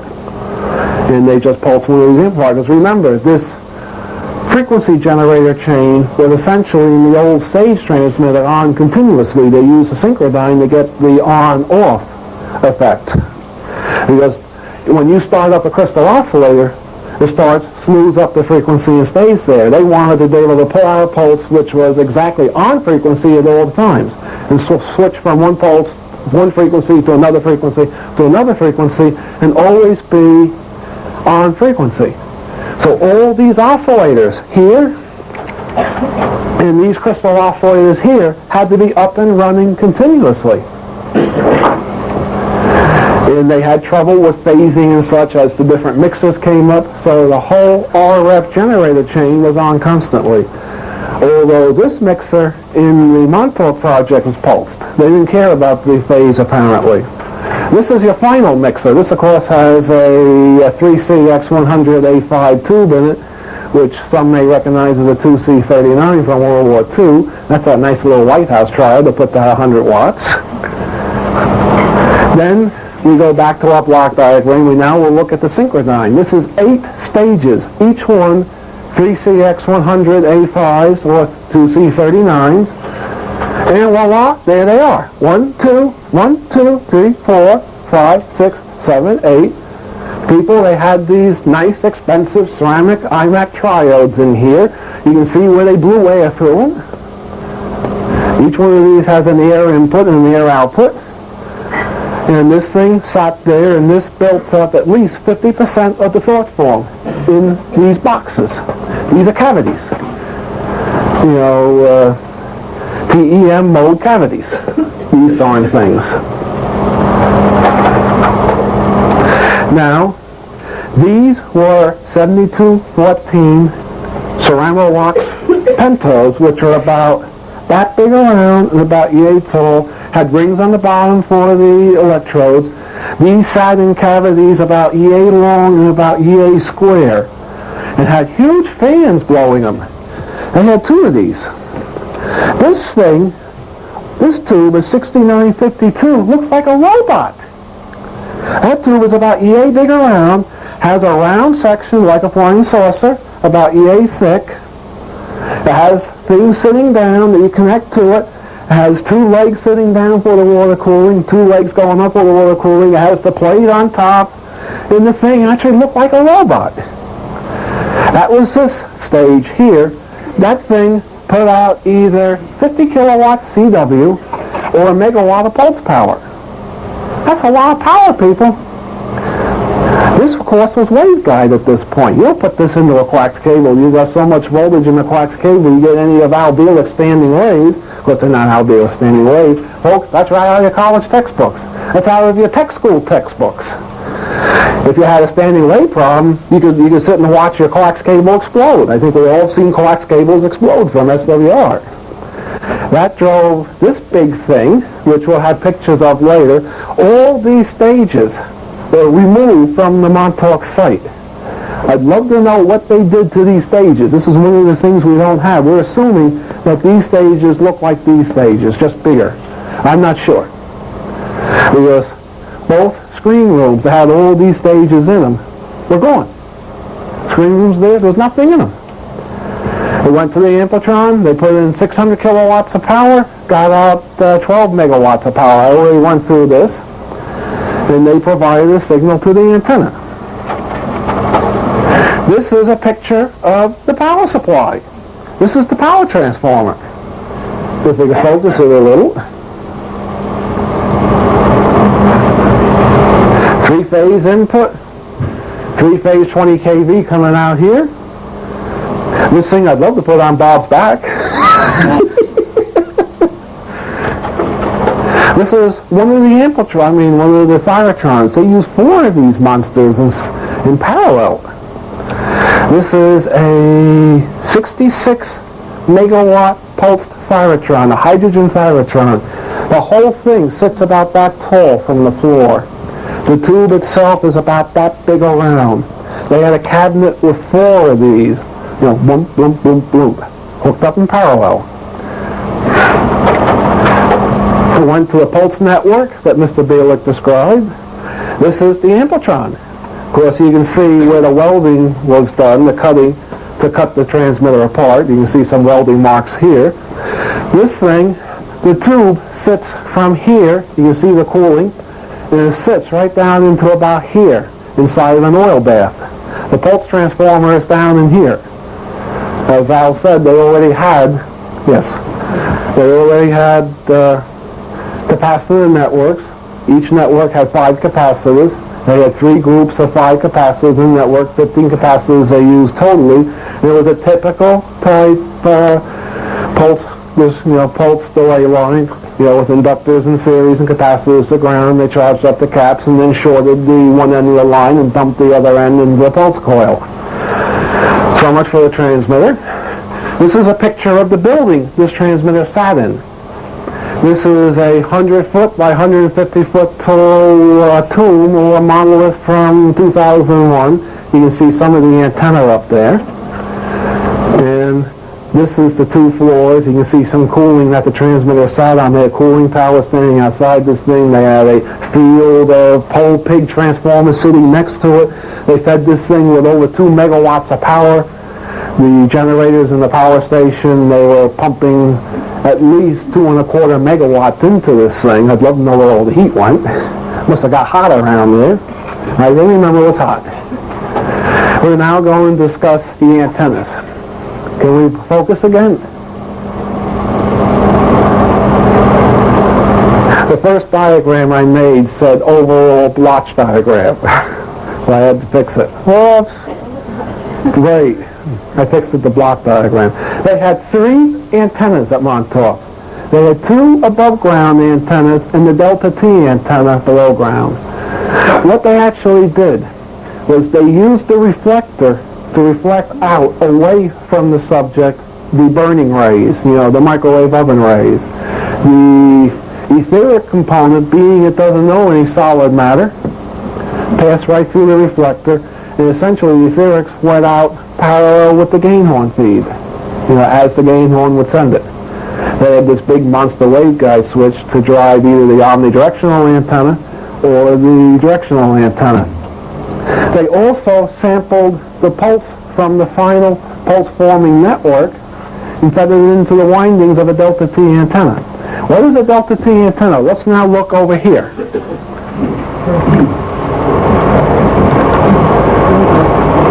This is a Delta T antenna. How do you make a Delta T antenna? It's easy. You want a loop, diamond shape, on x-axis. You wind another loop at 90 degrees to it, diamond shape, on the y-axis. And you wind a third loop, diamond shape, around the perimeter of this thing. What does this thing look like? Here up is one pyramid. Here down is another pyramid.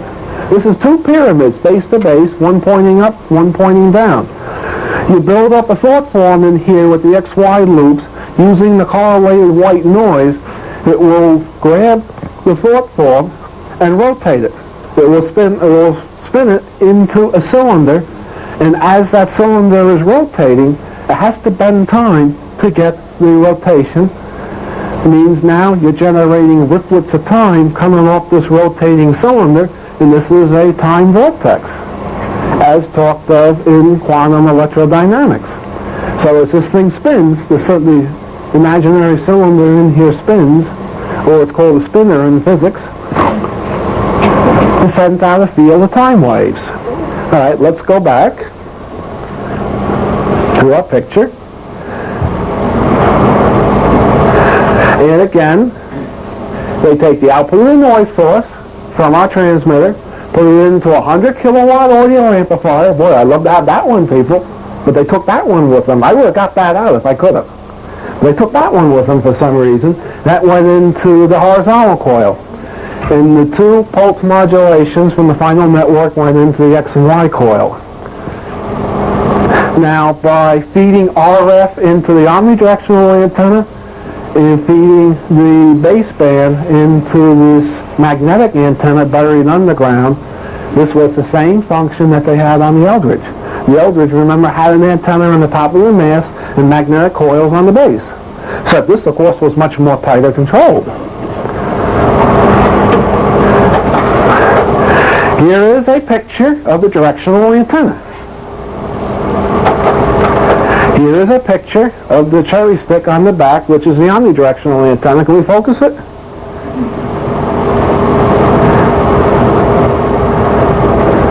We can see a lot of 2-inch coax cables going into this thing. There's a phase array box. There's all sorts of relays in there. I wasn't brave enough to go get those out, or to go up here and take this. That's still there. And you can see dipoles. There's 3 on each side. 1, 2, 3, 4, 5, 6, 7, 8, 9, 10, 11, 12. 36 dipoles was in this big cherry stick. Of course, we have a picture of the Delta T antenna for the videotape. Now, we have a demonstration here. This is my own edition of the Montauk system. The CD player, or the mind amp source. You can find out information on the mind amp by looking at tapes from the Chicago conference, or you can get my paper on the BioFist, which explains the mind amp. The quantum correlator is essentially an analog computer that correlates the ones and zeros. It goes to the amplifier chain, drives the XY coil. Then we have a noise source going to the Z amplifier, driving the Z coil. Now, this is very quickly our surplus store. So much for that. Now let's have our demonstration, the fun part. I'd like to have 4 volunteers from the audience to come up and just sense, get a feeling of what this is doing. Yes, ma'am.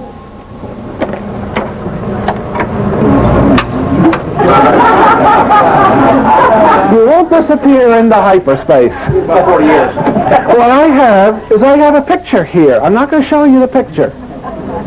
I'm going to sit it in the small mind amplifier. This is a quadrature function that goes this way, just like the chair is. The output of this goes to the computer. Here's the noise source, goes to the amplifiers. The noise source goes to this amplifier, goes to the antenna. What's here is being transmitted here. You all of a sudden may notice, how many people notice like a sudden cooling in the room? That's from this. Now, I'd like you people to just essentially close your eyes and tell me where you feel you would be standing right now if you weren't in this room, based upon what you're feeling. You're feeling something unusual from this.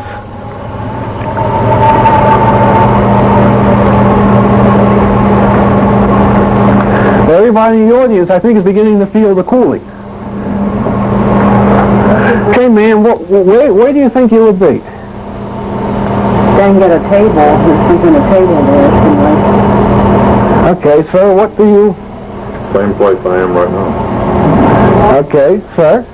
Fresh media driving in a car somewhere. And you, ma'am? In the field. In the field. What's in the field? Grass. What else do you pick up? Trees. Yep. What else? Plants. Mm-hmm. What else? Dirt. Yep. What else? Rocks. Yeah.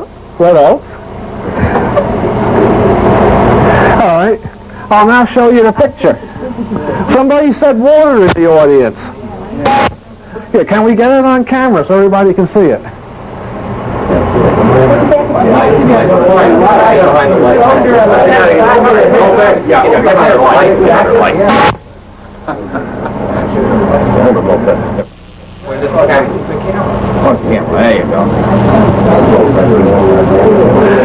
We have a woodland scene with trees and a babbling brook.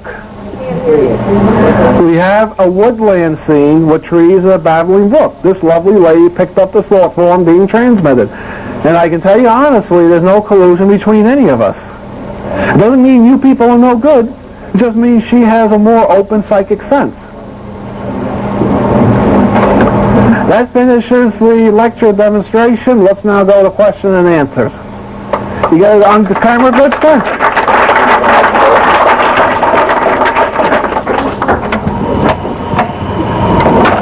How are we doing on time? 5 minutes. 5 minutes, okay. Yes.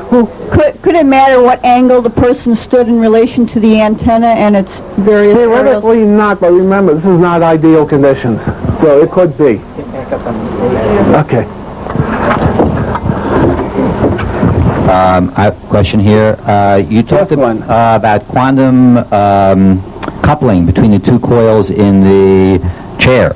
How does that relate to what Bearden has been telling us about scalar electromagnetics? Well, Bearden, when he talks of scalar electromagnetics, is essentially what I call a potential wave. It's there, but it's not there. I believe that definitely couples into that, definitely. So that is, we're talking, this thing is a scalar generator or a detector, or both? That term, scalar. Well, I mean, I use that term because of our, Scalar has colleague. become a catch-all for anything that's non-Hertzian. It's a non-Hertzian pickup.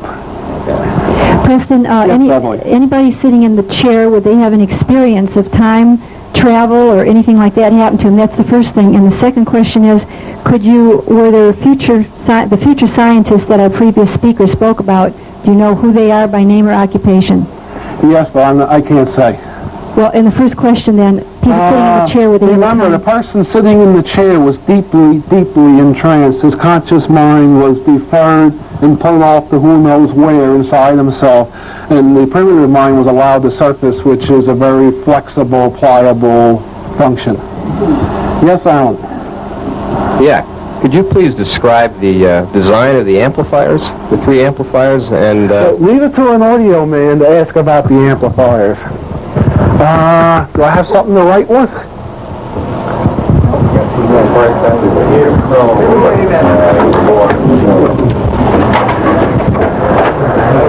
It's a very interesting design. It's what's called a distributed line amplifier. This is a design that goes back to the year 2, this amplifier. What it is, it's essentially a delay line, a coil, with capacitors to ground. I'm going to show you a 3-section version. They terminate the line, put in the signal, and then you have 3 amplifier stages. This is an old-style way of getting broadband amplification. I read a number of descriptions that describe this line as differentiating with frequency, and the one closest is either the highest or lowest of the band, and the next one is the next part of the band, and you got another part of the band. Of course, what do? They sum this thing the same way. Out with the capacitors.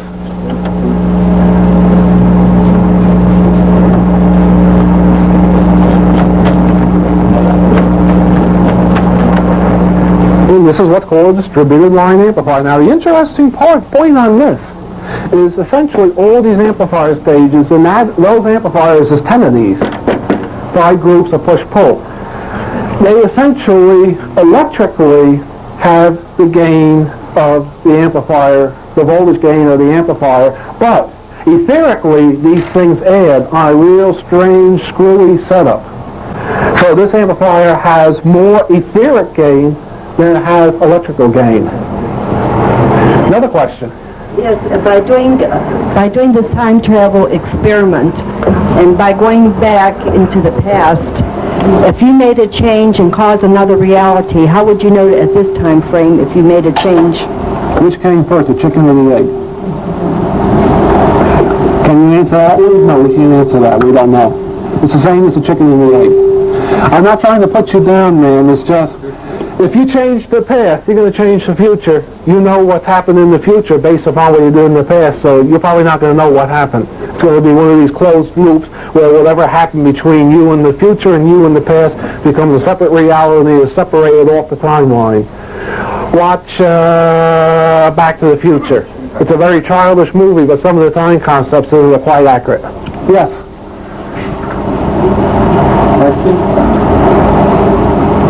No more questions?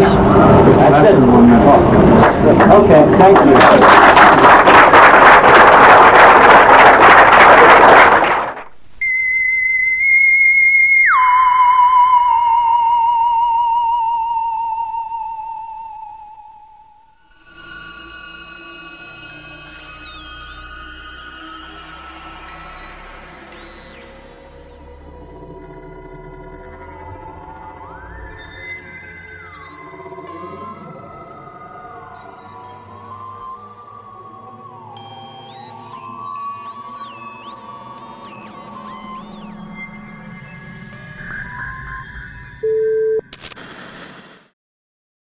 Sit, Ubu, sit. Good dog.